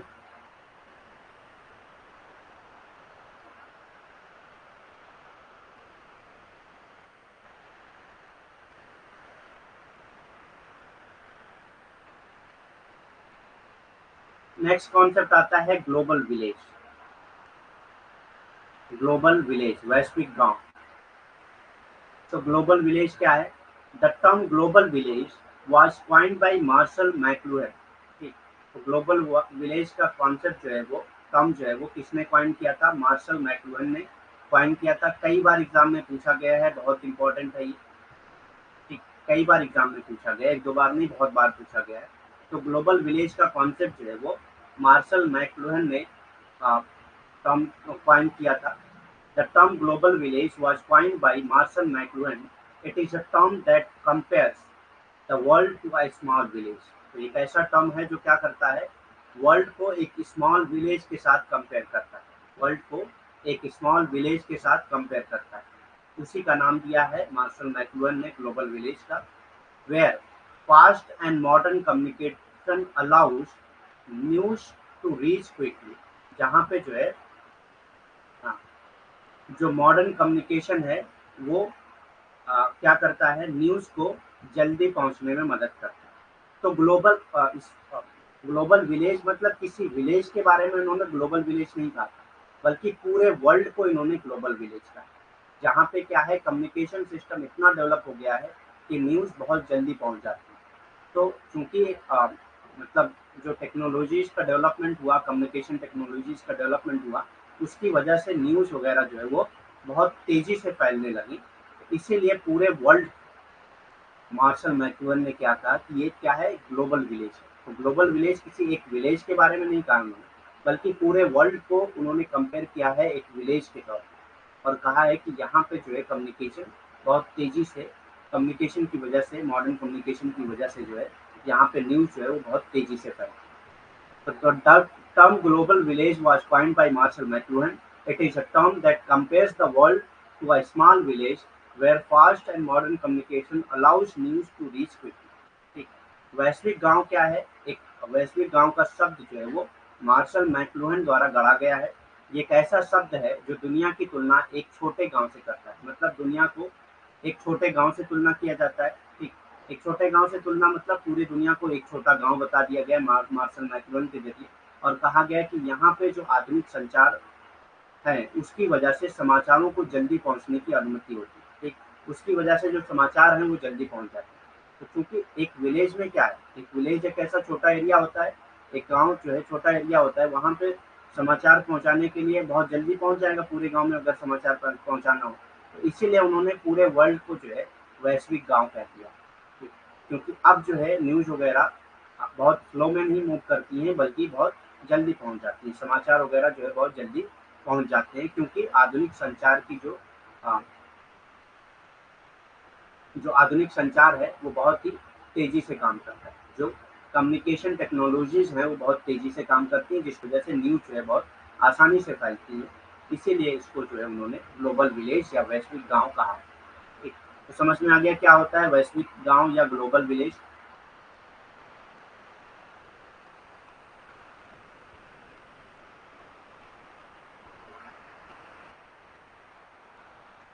नेक्स्ट कॉन्सेप्ट आता है रीजनलिज्म यानी कि क्षेत्रवाद। रीजनलिज्म यानी कि क्षेत्रवाद। तो ये रीजनलिज्म या क्षेत्रवाद क्या होता है? Regionalism is a political ideology that seeks to increase the political power. तो रीजनलिज्म क्या है? एक पॉलिटिकल आइडियोलॉजी है जो पॉलिटिकल पावर को इंक्रीज करने की कोशिश करता है। ठीक, जो पॉलिटिकल पावर को इंक्रीज करना चाहता है। तो regionalism is a political ideology that seeks to increase the political power, influence and self-determination. Political power, political influence और सेल्फ डिटर्मिनेशन को इंक्रीज करने के लिए जो काम करता है, ये रीजनलिज्म काम करता है। Of the people of one or more sub national reason. ठीक, तो ये कौन से लोग करते हैं? ऐसे पीपल करते हैं जो एक या उससे ज्यादा सब नेशनल रीजन से बिलोंग करते हैं। ठीक, तो regionalism is a political ideology that seeks to increase the political power, influence and self-determination of the people of one or more subnational region. ठीक, तो क्षेत्रवाद एक ऐसी राजनीतिक विचारधारा है जो एक या एक से अधिक उपराष्ट्रीय क्षेत्रों के लोगों की राजनीतिक शक्ति, प्रभाव और आत्मनिर्भर को बढ़ाने का प्रयास करती है। तो ये क्या करती है? राजनीतिक शक्तियों को बढ़ाने की, ठीक, पर अपने प्रभाव को बढ़ाने की या अपने आत्मनिर्भर निर्णय लेने की जो क्षमता है उसको बढ़ाने की कोशिश करता है। तो क्षेत्रवाद क्या है? एक राजनीतिक विचारधारा है जो एक या एक से अधिक उपराष्ट्रीय क्षेत्रों के लोग होते हैं इसमें, ठीक, जो क्या करते हैं? अपनी राजनीतिक शक्ति, प्रभाव और आत्मनिर्भर को बढ़ाने का प्रयास करते हैं। इसी को क्षेत्रवाद कहा जाता है। Main causes of regionalism in India, ये भी इंपॉर्टेंट है, कई बार एग्जाम में पूछा गया है कि इंडिया में रीजनलिज्म का मेन कॉज क्या है, भारत में क्षेत्रवाद के मुख्य कारण क्या है। तो सबसे पहले आता है लैंग्वेज। लैंग्वेज के बेस पे जो है रीजनलिज्म हुआ है। भारत में जो स्टेट हुए हैं वो भी लैंग्वेज के बेस पे हैं। जैसे मलयालम बोलने वालों ने केरला बना लिया, मराठी बोलने वालों ने महाराष्ट्र बना लिया। ठीक, इसी तरह से जो है लैंग्वेज के बेस पे रीजनलिज्म इंडिया में होता है, भाषा के बेस पे। ठीक, मराठी बोलने वालों ने महाराष्ट्र बना लिया और मलयालम बोलने वालों ने क्या बना लिया? हाँ, केरला बना। उसी तरह से सारे जो स्टेट हैं वो किसी न किसी बेसिस पे, लैंग्वेज के बेस पे ही बने। तो लैंग्वेज एक मेन कॉज है रीजनलिज्म इंडिया में। इंडिया में क्षेत्रवाद का, भारत में क्षेत्रवाद का मुख्य कारण जो है वो क्या है? लैंग्वेज है। उसके बाद आता है रिलीजन। रिलीजन भी जो है भारत में क्षेत्रवाद का एक मेन कॉज है। ठीक, रिलीजन भी भारत में क्षेत्रवाद का एक मेन कॉज है। तो ये सब एग्जाम में पूछा जाता है, कई बार ऑप्शन में दिया गया है कि इनमें से कौन सा जो है मेन कॉज नहीं है रीजनलिज्म का इंडिया में। ठीक, तो लैंग्वेज है, रिलीजन है यानी कि भाषा है और धर्म है, और क्या चीजें हैं? ठीक है, तो ये दो चीजें हैं। उसके बाद आता है रीजनल कल्चर, क्षेत्रीय संस्कृति क्या होती है? रीजनल कल्चर यानी कि क्षेत्रीय संस्कृति। रीजनल कल्चर, क्षेत्रीय संस्कृति। इकोनॉमिक बैकवर्डनेस, इकोनॉमिक बैकवर्डनेस, आर्थिक पिछड़ापन होता है इसमें। ठीक, rise of political parties with the regional और रीजनलिस्टिक एजेंडा। तो ये सब कॉजेज हैं। ये रीजनल कल्चर की वजह से भी जो है इंडिया में रीजनलिज्म होता है। ठीक, अलग अलग कल्चर होते हैं, एक एक रीजन के अलग अलग कल्चर होते हैं। तो ये हेडिंग नहीं है, ठीक है, ये गलती से हेडिंग हो गई है, ये हेडिंग है नहीं। ठीक, तो ये दो कॉजेज हैं, पहला है भाषा यानी कि लैंग्वेज, दूसरा है रिलीजन यानी कि धर्म, तीसरा है रीजनल कल्चर। हर रीजन का अलग अलग कल्चर होता है, और कल्चर के बेस पे जो है इंडिया में रीजनलिज्म होता है यानी कि क्षेत्रीकरण होता है, क्षेत्रवाद होता है। इकोनॉमिक बैकवर्डनेस की वजह से भी रीजनलिज्म होता है। ठीक, इकोनॉमिक बैकवर्डनेस की वजह से भी रीजनलिज्म होता है। आर्थिक पिछड़ापन की वजह से भी रीजनलिज्म होता है। Rise of political parties with a regionalistic agenda, ऐसी पॉलिटिकल पार्टीज जो है बनी है जिन्होंने रीजनलिस्टिक एजेंडे के तौर पे काम किया। ठीक, ऐसी पॉलिटिकल पार्टियां बनी हैं जिन्होंने रीजनलिस्टिक एजेंडे के तौर पे काम किया है, जिसकी वजह से भी रीजनलिज्म का डेवलपमेंट हुआ है इंडिया में। क्षेत्रीय एजेंडे के साथ राजनीतिक दलों का उदय, तो ऐसे राजनीतिक दलों का उदय हुआ जो क्षेत्रीय एजेंडों के साथ उठे हैं। तो इस ये भी एक मतलब मेन कॉज है, मेन कारण है इसका, क्षेत्रवाद का भारत में। ठीक, तो भारत में क्षेत्रवाद का मेन कारण ये भी है कि जो राजनीतिक पार्टियां हैं, बहुत सारी राजनीतिक पार्टियां ऐसी हैं जो क्षेत्रीय एजेंडे के साथ उठती हैं। ठीक, आर्थिक पिछड़ापन की वजह से भी होता है, इकोनॉमिक बैकवर्डनेस की भी वजह से होता है। तो ये सारे कॉज हैं रीजनलिज्म के, आपको सारे कॉज पता होना चाहिए क्योंकि एग्जाम में ये सारे कॉज पूछे जाते हैं। ठीक,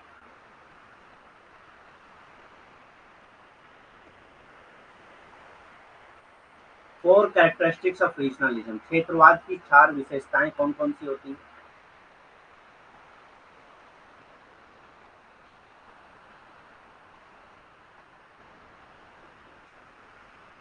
क्षेत्रवाद की चार विशेषताएं, फोर कैरेक्टरिस्टिक्स ऑफ रीजनलिज्म, क्षेत्रवाद की चार विशेषताएं कौन कौन सी हैं?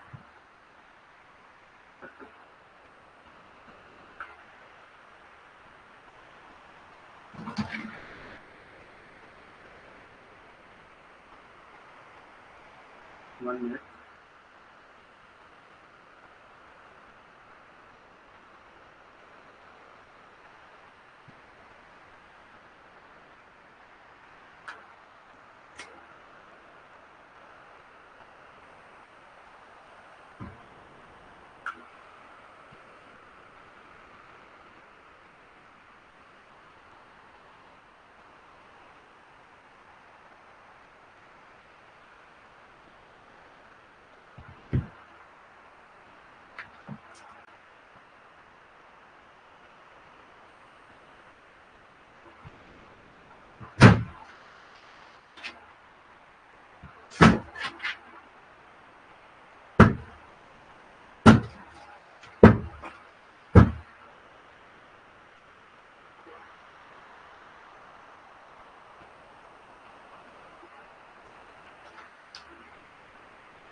तो फोर कैरेक्टरिस्टिक्स ऑफ रीजनलिज्म, क्षेत्रवाद की चार विशेषताएं कौन कौन सी हैं?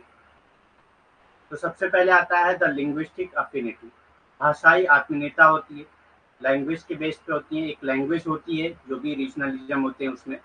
ठीक, भाषाई आत्मीयता होती है इसमें।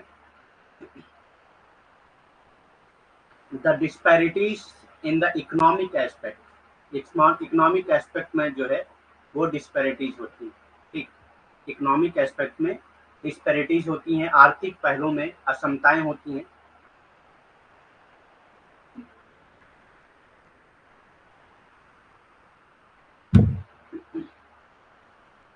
आर्थिक पहलू में असमताएं होती हैं, डाइवर्सिटीज होती है, विविधता होती है, ठीक, डाइवर्सिटीज यानी कि विविधता होती है।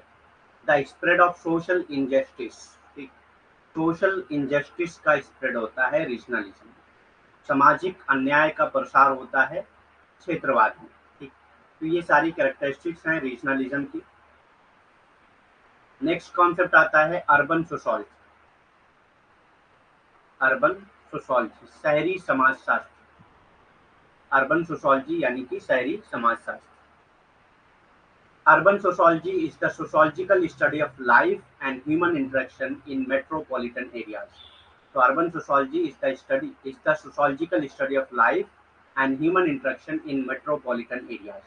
Metropolitan areas में अगर आप जो है सोशोलॉजिकल स्टडी करते हैं लाइफ की या ह्यूमन इंटरेक्शन की, तो इसको अर्बन सोशोलॉजी कहा जाता है, ठीक।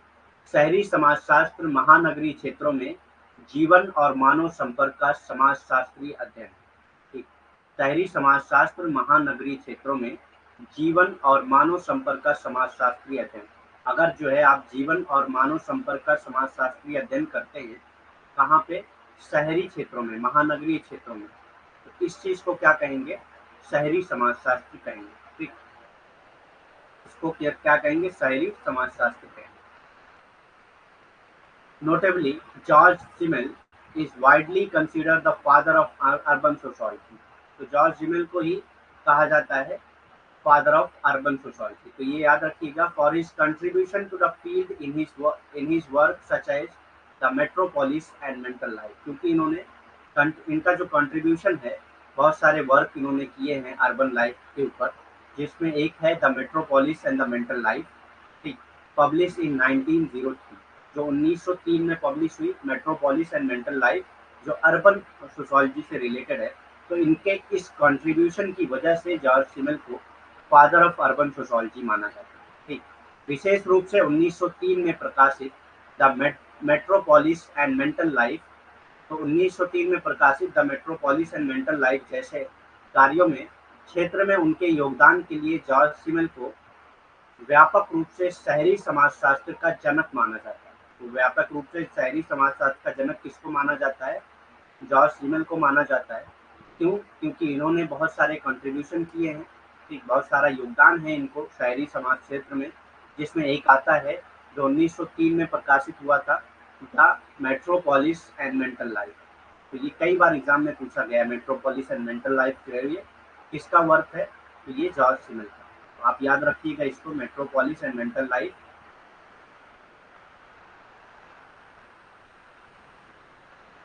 ठीक, फीचर्स ऑफ अर्बन सोसाइटी, शहरी समाज की विशेषताएं क्या होती हैं। The urban society is heterogeneous known for its diversity and complexity, ठीक। तो ये हेट्रोजीनियस होती है, होमोजीनियस नहीं होती है। रूरल एरियाज जो है वो होमोजीनियस होते हैं, लेकिन अर्बन सोसाइटी जो है वो हेट्रोजीनियस होती है। हम लोग पहले पढ़ चुके हैं इसको। हेट्रोजीनियस मतलब कि वहाँ पे सारे लोगों का ऑक्यूपेशन अलग होता है, लाइफ स्टाइल अलग होती है, स्टेटस अलग होता है, क्लास अलग होती है, ठीक। The urban society is heterogeneous known for its diversity and complexity, ठीक। जो किसके बारे में जानी जाती है, अपनी डाइवर्सिटी और कॉम्प्लेक्सिटी के बारे में जानी जाती है। शहरी समाज अपनी विविधता और जटिलता के लिए जाना जाता है, ठीक। तो शहरी समाज अपनी विविधता और जटिलता के लिए जाना जाता है, ठीक। और इसमें जो है विषम होता है, विषम होता है मतलब कि इसमें सारे लोग समान नहीं होते हैं, बल्कि विषम होते हैं। सारे लोगों की लाइफ स्टाइल, जीवन शैली अलग होती है, ठीक, उनकी स्थिति अलग होती है, उनका वर्ग अलग होता है, ठीक। It is dominated by secondary relation, और शहरी समाज जो है वो सेकेंडरी रिलेशन के जरिए डोमिनेट होता है, ठीक। सेकेंडरी रिलेशन होता है, यहाँ पे प्राइमरी रिलेशन नहीं होता है, लोग एक दूसरे से बिलोंग नहीं करते हैं, बल्कि वहाँ पे सेकेंडरी रिलेशन होता है। It is dominated by secondary relation. इसमें द्वितीयक संबंधों का प्रभुत्व होता है। इसमें क्या होता है, द्वितीयक संबंधों का प्रभुत्व होता है, ठीक। तो इसमें प्रथम संबंध नहीं होते हैं, बल्कि प्राथमिक संबंध नहीं होते हैं, बल्कि माध्यमिक यानी कि द्वितीयक संबंध होते हैं, ठीक। Formal means of social control होता है यहाँ पे। Formal means of social control मतलब यहाँ पे कोई भी चीज होती है तो वहाँ पे formal means of social control के जरिए उनको कंट्रोल किया जाता है, जैसे कि लॉ एंड पुलिस सिस्टम जो है एक formal means of social control है। लोगों के व्यवहार को सच एज लॉ, ठीक है, यहाँ पे दिया हुआ है law, legislation, police and code, इनके जरिए जो है इनको कंट्रोल किया जाता है। इसीलिए कहा जाता है formal means of social control are needed in addition to the informal means for regulating the behaviour of the people. Informal के साथ साथ ये formal means of social control की जरूरत होती है, जैसे कि law, legislation, police and court, ताकि जो है इनके बिहेवियर को कंट्रोल किया जा सके। लोगों के व्यवहारों को विनियमित करने के लिए अनौपचारिक साधनों के अलावा कानून, पुलिस और अदालत जैसी सामाजिक नियंत्रण के औपचारिक साधनों की भी आवश्यकता होती है। तो यहाँ पे औपचारिक साधनों की आवश्यकता होती है, जबकि रूरल एरियाज में जो है औपचारिक साधनों की आवश्यकता नहीं होती है। ठीक, तो जो शहरी क्षेत्र होते हैं वहाँ पे औपचारिक साधनों की आवश्यकता होती है, ताकि उनके जो है व्यवहार को विनियमित किया जा सके, उनके व्यवहार को कंट्रोल किया जा सके। ठीक,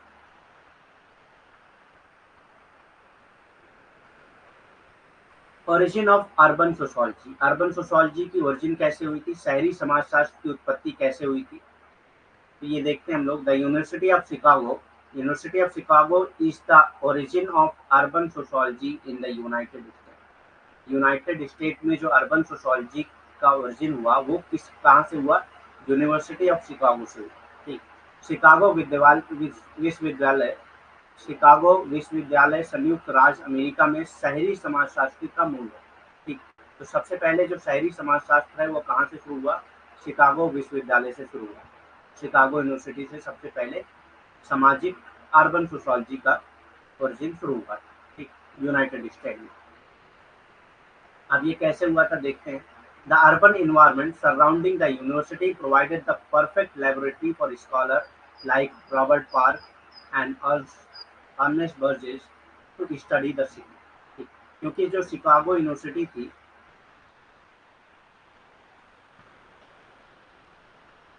उसके आसपास का जो इन्वायरमेंट था, के आसपास का जो इन्वायरमेंट था वो अर्बन इन्वायरमेंट था।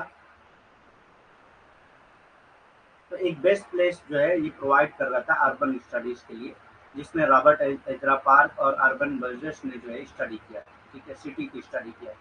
The urban environment surrounding the university provided the perfect laboratory for scholar like Robert Ezra Park and Ernest Burgess to study the city। विश्वविद्यालय के आसपास के शहरी वातावरण में शहर का अध्ययन करने के लिए रॉबर्ट एजरा पार्क और अर्नेस्ट बर्जेस जैसे विद्वानों के लिए एकदम सही प्रयोगशाला प्रदान की थी। ठीक, तो उनके आसपास विश्वविद्यालय के आसपास ऐसी जगहें थी जो शहरी क्षेत्र थे। अब उन शहरी क्षेत्रों का अध्ययन करना, चूंकि वो विश्वविद्यालय के आसपास ही थे, तो आसानी से उसका अध्ययन किया जा सकता था।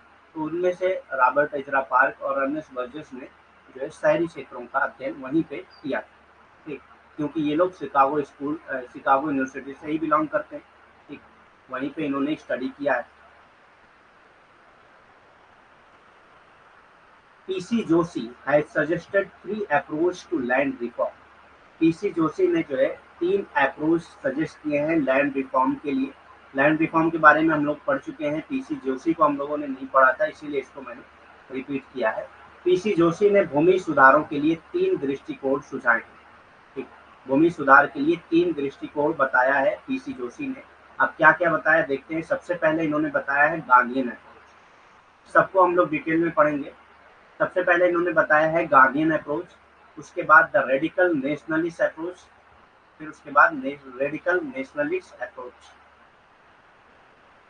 रेडिकल नेशनलिस्ट अप्रोच, और थर्ड है द मार्क्सिस्ट अप्रोच। तो ये 3 अप्रोचेज बताए हैं पीसी जोशी ने लैंड रिफॉर्म के। ठीक, गांधीवादी दृष्टिकोण, कट्टरपंथी राष्ट्रवादी दृष्टिकोण और मार्क्सवादी दृष्टिकोण। तो ये 3 दृष्टिकोण बताया है पीसी जोशी ने।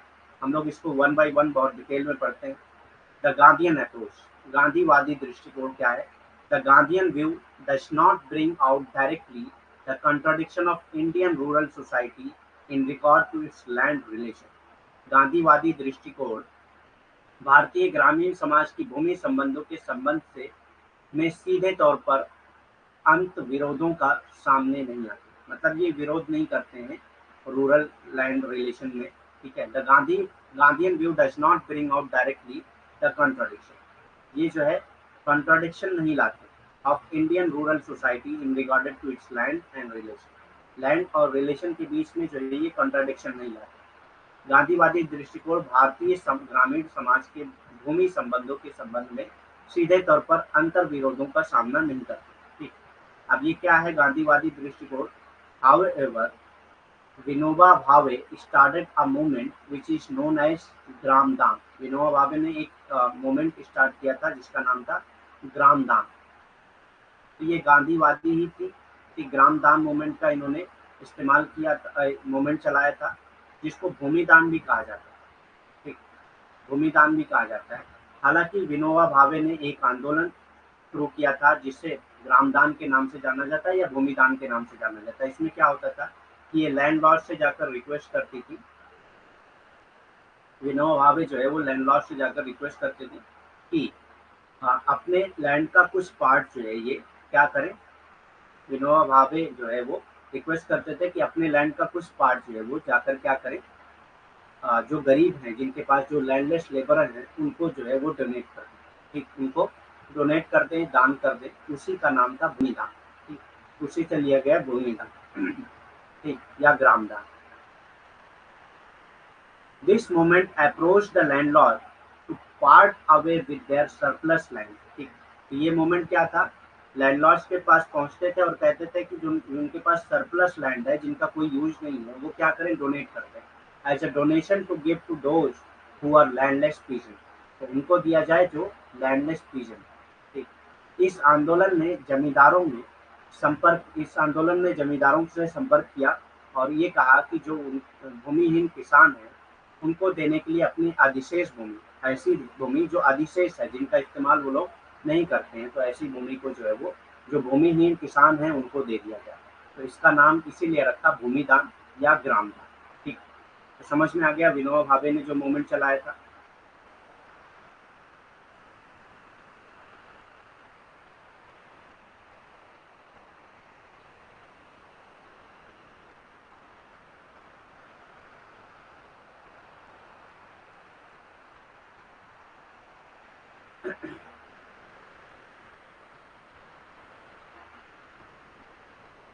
नेक्स्ट आता है radical.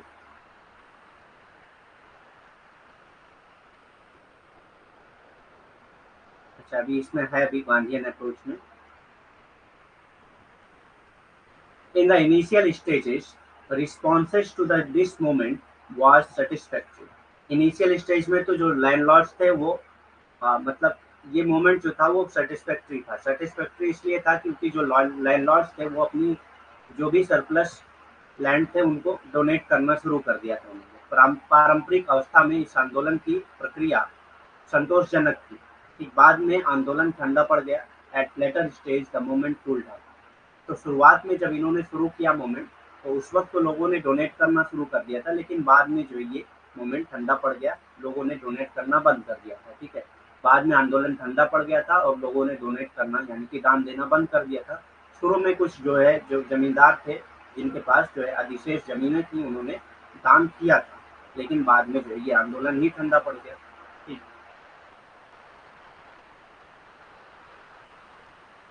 The radical nationalist approach. Radical nationalist approach का क्या मानना है लैंड रिफॉर्म के बारे में? कट्टरपंथी राष्ट्रवादी दृष्टिकोण का क्या मानना है? Radical nationalist did not work satisfactorily. तो रेडिकल नेशनलिस्ट ने जो है सही तरीके से सेटिस्फैक्टरी तौर पे काम नहीं किया था। It turn out to be a formal approach generally adopted by the state government. ये जो है फॉर्मल अप्रोच था जिसको स्टेट गवर्नमेंट ने जो है अडॉप्ट किया। ये it turn out to be a formal approach. ये फॉर्मल अप्रोच में बदल गया, जिसको किसने अडॉप्ट किया था? स्टेट गवर्नमेंट ने अडॉप्ट किया था इस तरह के लैंड रिफॉर्म। कट्टरपंथी राष्ट्रवादी ने संतोषजनक ढंग से काम नहीं किया। ये आमतौर पर राज्य सरकारों द्वारा अपनाया जाने वाला एक औपचारिक दृष्टिकोण निकला। ठीक, ये आमतौर पर क्या था? राज्य सरकारों द्वारा अपनाया जाने वाला एक औपचारिक दृष्टिकोण था। ठीक, रेडिकल नेशनलिस्ट अप्रोच या कट्टरपंथी राष्ट्रवादी दृष्टिकोण। In a seminar organised by Centre for Agrarian Studies. तो एक सेमिनार हुआ था, इसने ऑर्गेनाइज किया था सेंटर फॉर एग्रेरियन स्टडीज, जो कहाँ पे हुआ था? 1991 में हुआ था। It was suggested by T हक। ठीक, तो टी हक ने इसको सजेस्ट किया था। क्या सजेस्ट किया था? That for the development of socialist society के डेवलपमेंट के लिए it is essential in India to enforce land reform in all state. ठीक, तो ये इंडिया के लिए ज़रूरी है कि पूरे स्टेट में, जितने स्टेट इंडिया में हैं, सब में लैंड रिफॉर्म को जो है लागू किया जाए। तो ये टी हक ने जो है एक सेंटर फॉर एग्रेरियन स्टडीज़ के जरिए एक सेमिनार ऑर्गेनाइज किया गया था, जिसमें टी हक ने ये सजेस्ट किया था कि अगर इंडिया को सोशलिस्ट सोसाइटी बनाना चाहते हैं, एक ऐसी सोसाइटी जो इक्वलिटी के बेस पे हो, इक्विटी के बेस पे हो, जस्टिस के बेस पे हो, अगर ऐसी बनाना चाहते हैं तो इंडिया के सारे स्टेट को ज़रूरी है कि वो लैंड रिफॉर्म पे फोकस करें। ठीक, 1991 में सेंटर फॉर एग्रेरियन स्टडीज द्वारा आयोजित एक सेमिनार में टी हक ने सुझाव दिया था कि समाजवादी समाज के विकास के लिए भारत में सभी राज्यों में भूमि सुधार लागू करना आवश्यक है। तो टी हक ने क्या सुझाव दिया था? एक सेमिनार हुआ था सेंटर फॉर एग्रेरियन स्टडीज का, जिसमें टी हक ने ये सुझाव दिया था कि अगर आप समाजवादी समाज बनाना चाहते हैं, भारत में अगर आप समाजवादी समाज बनाना चाहते हैं, तो ज़रूरी है कि भारत के जितने राज्य हैं, सारे राज्य जो है वो क्या करें? भूमि सुधार जो है कानून लागू करें। ठीक, भूमि सुधार लागू करना आवश्यक है सारे लोगों के लिए।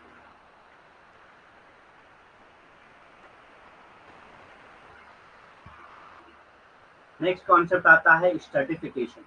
Andre Bate defined stratification as either harmony, where the norms legitimize inequality caste system, or disharmony। तो एंड्री बेते ने दो टाइप के स्ट्रेटिफिकेशन की बात की है, एक हार्मोनिक और एक disharmonic. Where norms legitimise equality but inequality is the reality.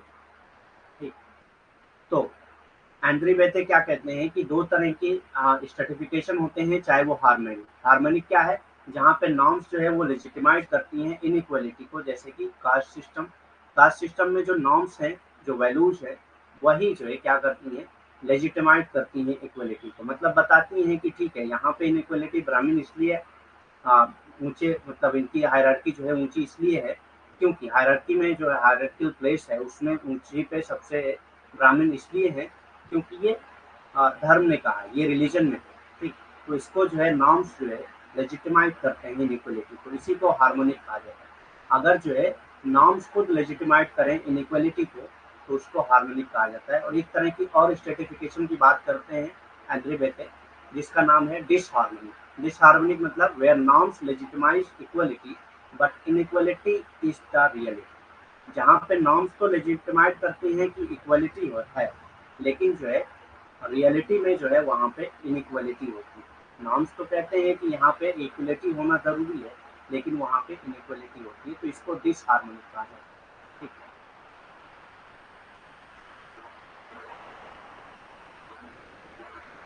अस्त्रीकरण क्या है? आंद्रे बेते ने अस्त्रीकरण को या तो हार्मोनिक कहा है, जहाँ पे मानदंड असमानता को वैध बना देते हैं, जैसे कि जाति व्यवस्था में जो मानदंड होते हैं, वो जो असमानता होती है उसको वैध बनाते हैं। ठीक, या डिसहार्मोनिक होते हैं, या क्या है? डिसहार्मोनिक होते हैं, जहाँ पे मानदंड क्या करते हैं? समानता को वैध करते हैं। जहाँ पे मानदंड क्या करते हैं? समानता को वैध करते हैं, लेकिन असल में समानता होती नहीं है, वास्तविकता में असमानता ही होती है, ठीक, के रूप में परिभाषित करते हैं।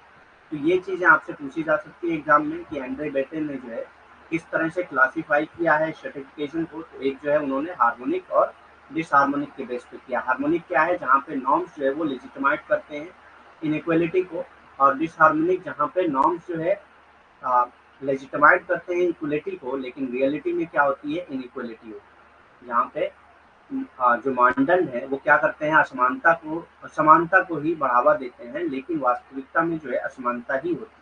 ठीक,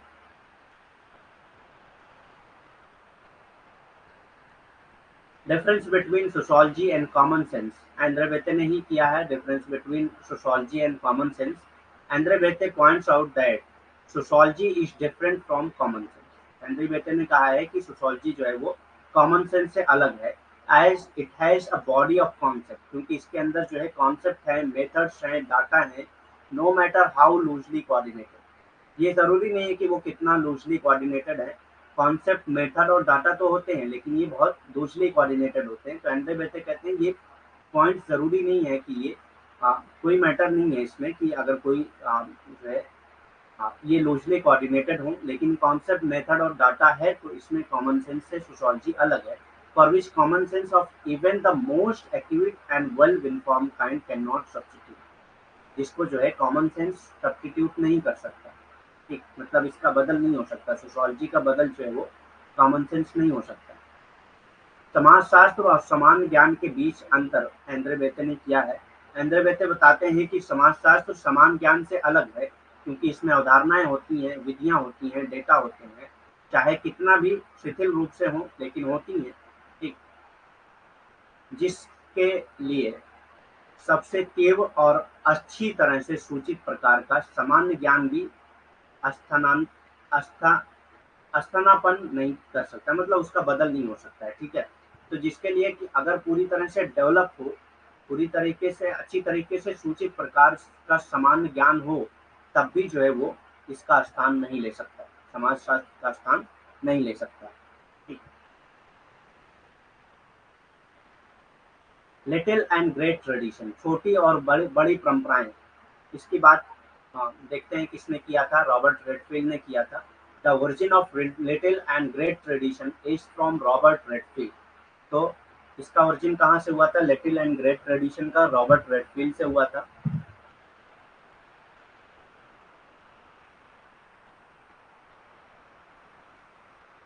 1 मिनट। हाँ, तो लिटिल एंड ग्रेट ट्रेडिशन का ओरिजिन कहाँ से हुआ था? रॉबर्ट रेडफील्ड से हुआ था। Who conducted his studies in Mexican communities, जिसने अपनी स्टडी कहाँ पे किया था? मैक्सिकन कम्युनिटीज में किया था। जिसने अपनी स्टडी कहाँ पे किया था? मैक्सिकन कम्युनिटीज में किया था। ठीक, छोटी और बड़ी परंपराओं की उत्पत्ति रॉबर्ट रेडफील्ड से हुई है, जिन्होंने मैक्सिकन समुदाय में अपना अध्ययन किया था। तो ये भी पूछा जा सकता है कि रॉबर्ट रेडफील्ड ने कौन सी कम्युनिटी की स्टडीज किया था, तो आपको पता होना चाहिए कि उन्होंने मैक्सिकन कम्युनिटीज की स्टडी किया था। ठीक,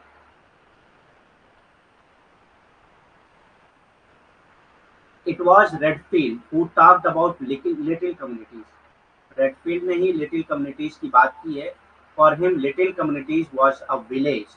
तो लिटिल कम्युनिटीज क्या है? एक विलेज है दैट हैड स्मॉलर साइज, जो बहुत, जिसकी साइज जो है बहुत छोटी है, और वो सेल्फ सफिशिएंट है। सेल्फ सफिशिएंट मतलब कि जिसके सारे काम जो है उसकी वो खुद कर लेता हो।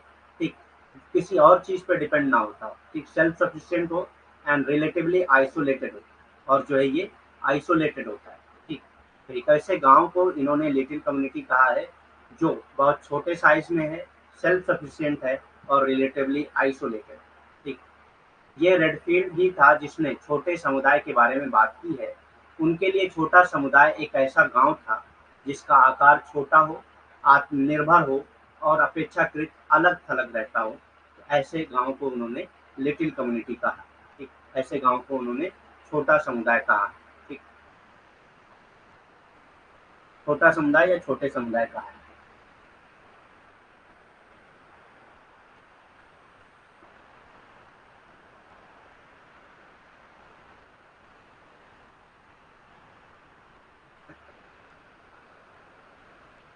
Little tradition consist of local custom. Little tradition में क्या कहा जाता है? लोकल कस्टम, जो लोकल लेवल के कस्टम्स होते हैं, राइट्स होते हैं, रिचुअल्स होते हैं, डायलेक्ट्स होते हैं। और ग्रेट ट्रेडिशन में क्या आ जाता है? जो legitimate form of all these thing, legitimate form of custom, legitimate form of rights, legitimate form of rituals, legitimate form of dialects, ये सब किस में आ जाएंगे? ग्रेट ट्रेडिशन में आ जाएंगे। ठीक, और लिटिल ट्रेडिशन में जो है ये local custom, local rights, local ritual, local dialects होते हैं। ठीक, छोटी परंपराओं में स्थानीय रीति, छोटी परंपराओं में स्थानीय रीति रिवाज, संस्कार, रीति रिवाज, बोलियां शामिल है। ठीक, तो छोटी परंपराओं में जो स्थानीय रीति रिवाज होते हैं, संस्कार होते हैं, रीति रिवाज या बोलियां शामिल होती हैं। ठीक, लेकिन महान परंपराओं में इन सभी चीजों का वैध रूप होता है। महान परंपराओं में इन सभी चीजों का वैध रूप होता है। वैध रूप परंपरा का, ठीक, रीति रिवाज का, संस्कार का, ठीक, या बोलियों का। अगर वैध रूप है तो उसको महान परंपरा कहेंगे, और वैध रूप नहीं है तो उसको छोटी परंपरा कहेंगे या लिटिल ट्रेडिशन कहेंगे। तो ये डिफरेंस है little tradition and great tradition में।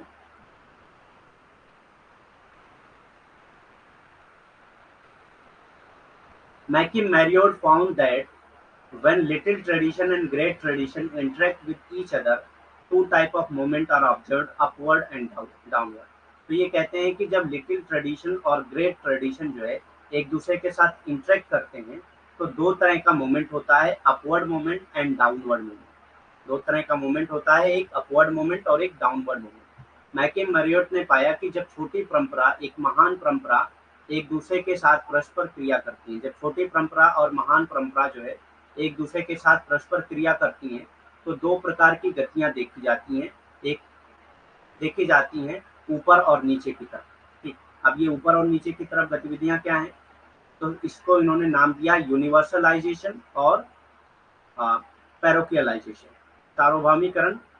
ठीक, when the elements of little tradition move upward, जब लिटिल ट्रेडिशन के एलिमेंट्स जो है अपवर्ड की तरफ मूव करते हैं और वो ग्रेट ट्रेडिशन का हिस्सा बन जाते हैं, तो इसको मैकी मैरियोट ने क्या कहा है, यूनिवर्सलाइजेशन कहा है। ठीक, जब छोटी परंपराओं के तत्व ऊपर की ओर बढ़ने लगते हैं तो उसको मैकी मैरियोट ने क्या कहा है, सार्वभौमिकरण कहा है। ठीक, उसको मैकी मैरियोट ने सार्वभौमिकरण कहा है। ठीक, नेक्स्ट कॉन्सेप्ट आता है parochialisation. Parochialisation when some elements of great tradition, जब ग्रेट ट्रेडिशन के कुछ एलिमेंट्स जो है वो डाउन की तरफ यानी कि लिटिल एलिमेंट्स लिटिल ट्रेडिशन के पार्ट्स बन जाते हैं तो उसको उन्होंने पैरोकियलाइजेशन कहा। ठीक, जब महान परंपरा के कुछ तत्व नीचे की ओर बढ़ते हैं तो उसे पैरोकियलाइजेशन कहा जाता है। तो यूनिवर्सलाइजेशन और पैरोकियलाइजेशन समझ में आ गया ना क्या होता है। हम लोग एक ग्राफ के जरिए समझते हैं इसको। ठीक, एक डायग्राम के जरिए समझते हैं इसको। यूनिवर्सलाइजेशन क्या है, यहाँ पे देखिए लिटिल ट्रेडिशन है और ये ग्रेट ट्रेडिशन है। अगर लिटिल ट्रेडिशन के एलिमेंट्स जो है वो अपवर्ड मूव करें और ग्रेट ट्रेडिशन का हिस्सा बन जाएं तो इसको क्या कहेंगे, यूनिवर्सलाइजेशन कहेंगे।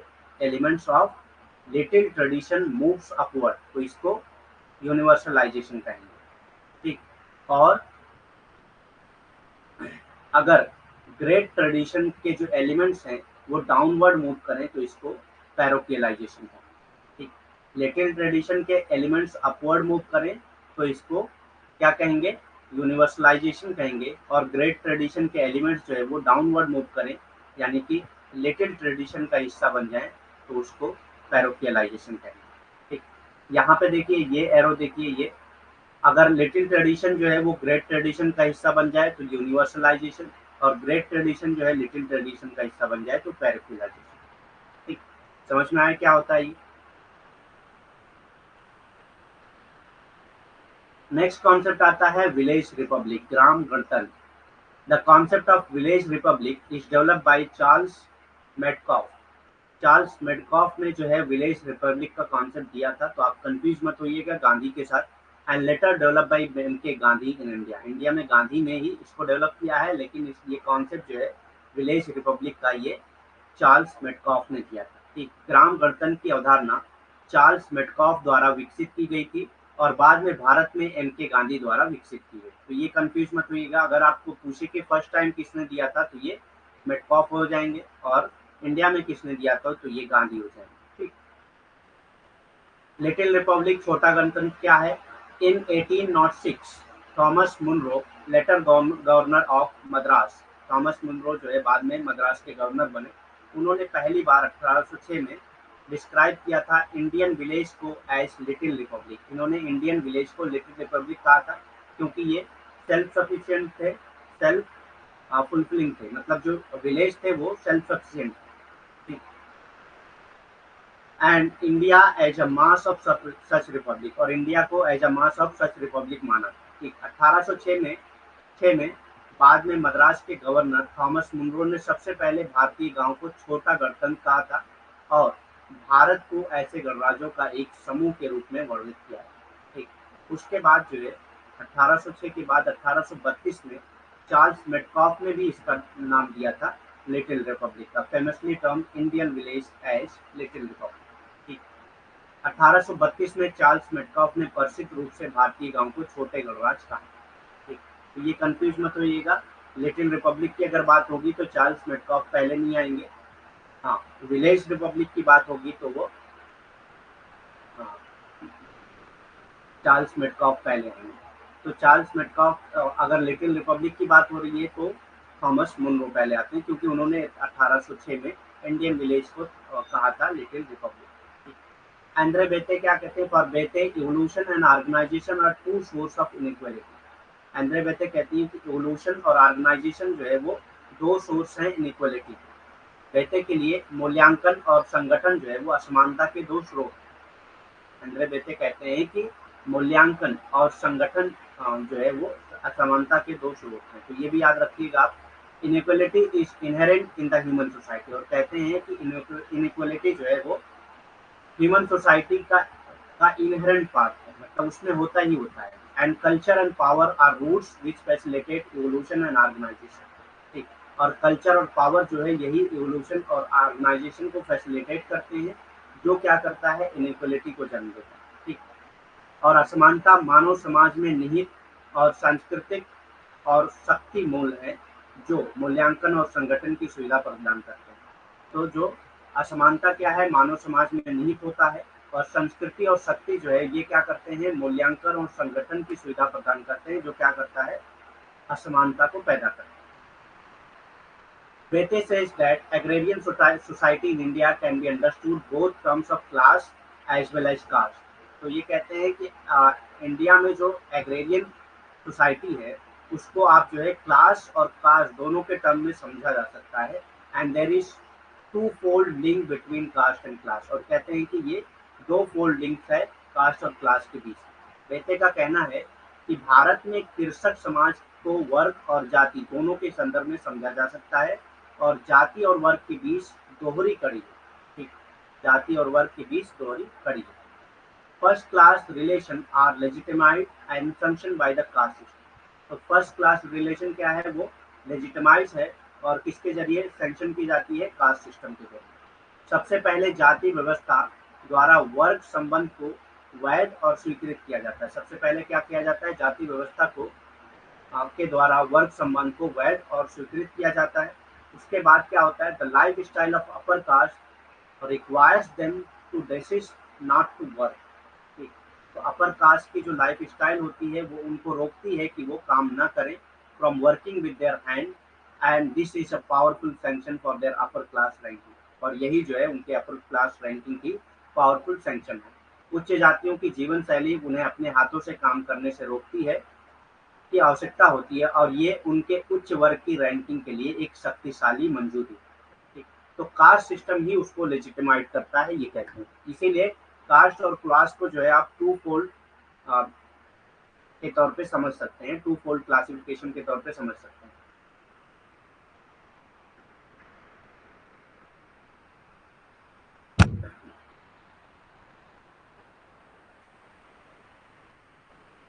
Secondly there is a direct link between caste and class. दूसरी बात क्या कहते हैं ये?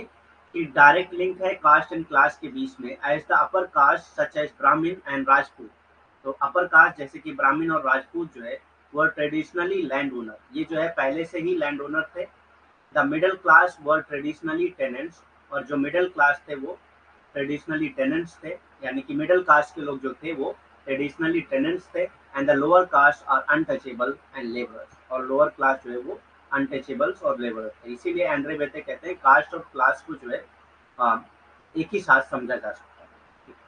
To fold classification of caste and class इन्होंने दिया था। दूसरे, जाति और वर्ग के बीच एक सीधा संबंध है, क्योंकि उच्च जातियां जैसे कि ब्राह्मण और राजपूत जो है वो पारंपरिक रूप से भूमि के मालिक थे।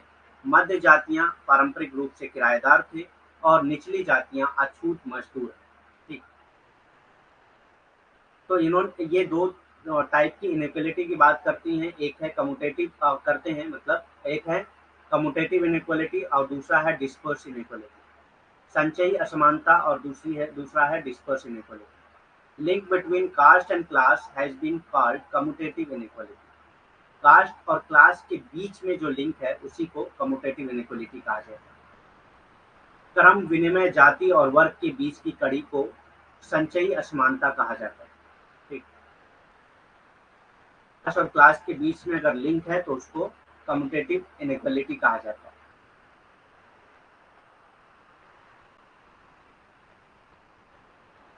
डिस्पर्स इनइक्वालिटी क्या होती है? बिखरी हुई असमानता, where the link between caste and class is broken, जहाँ पे कास्ट और क्लास के बीच में जो लिंक है वो टूट जाए तो उसको जो है डिस्पर्स इनइक्वालिटी कहा जाता है। So that the upper caste are no longer the upper classes. तो ऐसा ऐसा कब होगा? जब अपर कास्ट जो है वो अपर क्लास ना रह जाए। ठीक, अपर कास्ट जो है वो अपर क्लास ना रह जाए तो इसको क्या कहेंगे? 1 मिनट।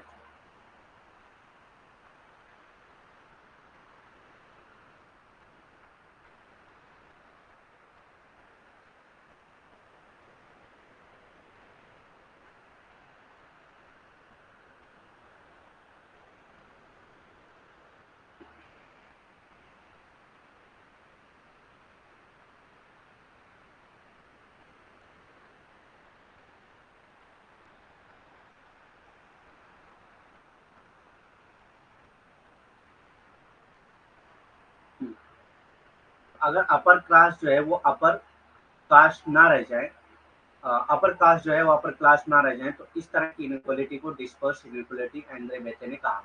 एक बिखरी हुई असमानता क्या है? जहां जाति और वर्ग के बीच की कड़ी जो है टूट जाती हो, ताकि उच्च जातियां जो है अब वो उच्च वर्ग ना रह जाए। उच्च जातियां अब क्या है? उच्च वर्ग नहीं रह जाती है। ऐसी असमानता को बिखरी हुई असमानता कहा जाता है। ठीक। ठीक है, आज के लिए इतना ही, क्योंकि नेटवर्क प्रॉब्लम हो रही है थोड़ा सा, इसीलिए लीव करते हैं क्लास। बाकी हम लोग कल करेंगे।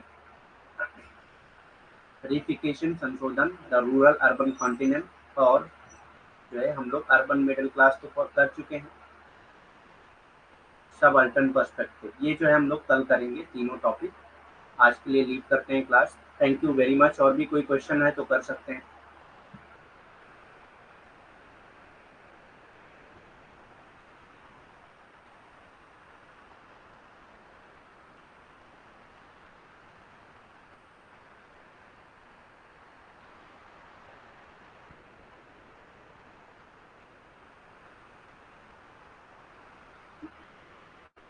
या कर लेते हैं, क्योंकि कल हम लोग 50 यूनिट स्टार्ट करेंगे तो थोड़ा सा डिस्टर्बेंस होगा। अगर ये हम लोग पहले करेंगे तो थोड़ा कंफ्यूजन होगा उसमें, इसीलिए कर लेते हैं। भी 14 मिनट्स हैं हमारे पास। तो रिफिकेशन क्या होता है? रिफिकेशन क्या होता है? रिफिकेशन यानी कि संशोधन। Reification is the process of attributing concrete form to an abstract concept. ठीक, concrete reification is the process of attributing concrete form, concrete form को एक एब्स्ट्रैक्ट कॉन्सेप्ट बनाने के प्रोसेस को रिफिकेशन कहा जाता है। For example, a red rose may be reification of the concept of love. ठीक, रेड रोज को इसलिए डिनोट किया जाता है, कॉन्सेप्ट ऑफ लव के तौर पे डिनोट किया जाता है। तो यही है, एक कॉन्क्रीट फॉर्म को आप एक एब्स्ट्रैक्ट कॉन्सेप्ट में अगर डिनोट करते हैं तो उसी को रिफिकेशन कहा जाता है। जैसे एक रिंग जो है वो क्या है? एक लव का कॉन्सेप्ट कर रहा है, डिनोट कर रहा है। तो रिफिकेशन इसी को कहते हैं। एक कॉन्क्रीट टर्म को अगर आप एब्स्ट्रैक्ट फॉर्म में चेंज कर रहे हैं, एब्स्ट्रैक्ट टर्म में डिनोट कर रहे हैं तो उसको रिफिकेशन कहा जाता है। पुनरीक्षण एक अमूर्त, पुनरीक्षण भी कहा जाता है, संशोधन नहीं, पुनरीक्षण कहा जाता है। एक अमूर्त अवधारणा के लिए ठोस रूप से जिम्मेदार ठहराने की प्रक्रिया है। उदाहरण के लिए एक लाल गुलाब प्रेम की अवधारणा का पुनरीक्षण हो सकता है। तो ये प्रेम की अवधारणा का पुनरीक्षण हो सकता है, लाल गुलाब। ठीक, तो इसी को रिफिकेशन कहा जाता है। अगर आप किसी कॉन्क्रीट चीज को एब्स्ट्रैक्ट कॉन्सेप्ट के लिए डिनोट करते हैं तो ठीक, उसी को रिफिकेशन कहा जाता है। द रूरल अर्बन कॉन्टिनेंट, ग्रामीण शहरी निरंतरता क्या होती है? The rural urban continent is the margin of town and village. Town and village का जो मार्जिन होता है, सपोज करिए यहाँ टाउन है यहाँ विलेज है, इन दोनों का जो मार्जिन है उसी को रूरल अर्बन कॉन्टिनेंट कहा जाता है। ठीक, ग्रामीण शहरी निरंतरता शहर और गांव का विलय है। ठीक, मर्ज, अच्छा यहाँ पे rural urban continent, rural urban continent ग्रामीण शहरी निरंतरता, the merging of town and village, दोनों का एक साथ जुड़ना। मर्जिंग, मार्जिन नहीं है, मर्जिंग है। ठीक, तो मर्जिंग है, टाउन और विलेज का मर्जिंग अगर हो रहा है तो उसी को रूरल अर्बन कॉन्टिन्यूम कहा जाएगा। ठीक। ग्रामीण शहरी निरंतरता किसको कहेंगे? ग्रामीण और शहर अगर एक साथ जुड़ जाएं तो उसी को ग्रामीण शहरी निरंतरता कहा जाता है। The word refers to the fact that there is rarely either physically or socially a sharp separation. इसका मतलब है कि आप एक तरह से शार्प सेपरेशन नहीं कर सकते ना विलेज और टाउन को। एक मतलब ऐसा नहीं है कि आप एक बाउंड्री बना दें कि ये विलेज है ये टाउन। ठीक। शार्प सेपरेशन तो नहीं हो सकता। अ क्लियरली डिफाइंड बाउंड्रीज नहीं होती है between the two, with one section of the population being entirely urban and the other entirely rural। ठीक। तो ऐसा रेयरली होता है, होता होगा लेकिन ऐसा रेयरली होता है। ठीक। तो इसी को रूरल अर्बन कॉन्टिन्यूम कहा जाता है। ये शब्द इस तथ्य को संदर्भित करता है कि शायद ही कभी या तो शारीरिक या सामाजिक रूप से एक तेज अलगाव दोनों के बीच एक स्पष्ट रूप से परिभाषित सीमा होती है। तो दोनों के बीच, रूरल अर्बन के बीच यानी कि ग्रामीण और शहरी के बीच में एक स्पष्ट सीमा बहुत कम होती है। ठीक। जिसमें आबादी एक वर्ग पूरी तरह से शहरी और दूसरी तरह से ग्रामीण है। ठीक। जिसमें एक एक तरफ आपने दो बाउंड्री बना दिया, एक पूरी तरह से शहरी है और एक पूरी तरह से ग्रामीण है। अब दोनों के बीच में ज़्यादा डिफरेंस ही नहीं है। ठीक। दोनों आपस में मिले हुए हैं। तो इनको अलग करना जो है एक तरह से पॉसिबल नहीं है। ठीक। एक शार्प डिफरेंस नहीं होता है दोनों के बीच में, कहने का मतलब ये। ठीक। बस ये कर लेते हैं। आज यूनिट ये खत्म हो गया। सब अल्टर्न पर्सपेक्टिव इस यूनिट का है भी नहीं, इसीलिए इसको कल करेंगे। Thank you very much, have a nice day. और भी कोई क्वेश्चन है तो कर सकते हैं आप लोग। Any question?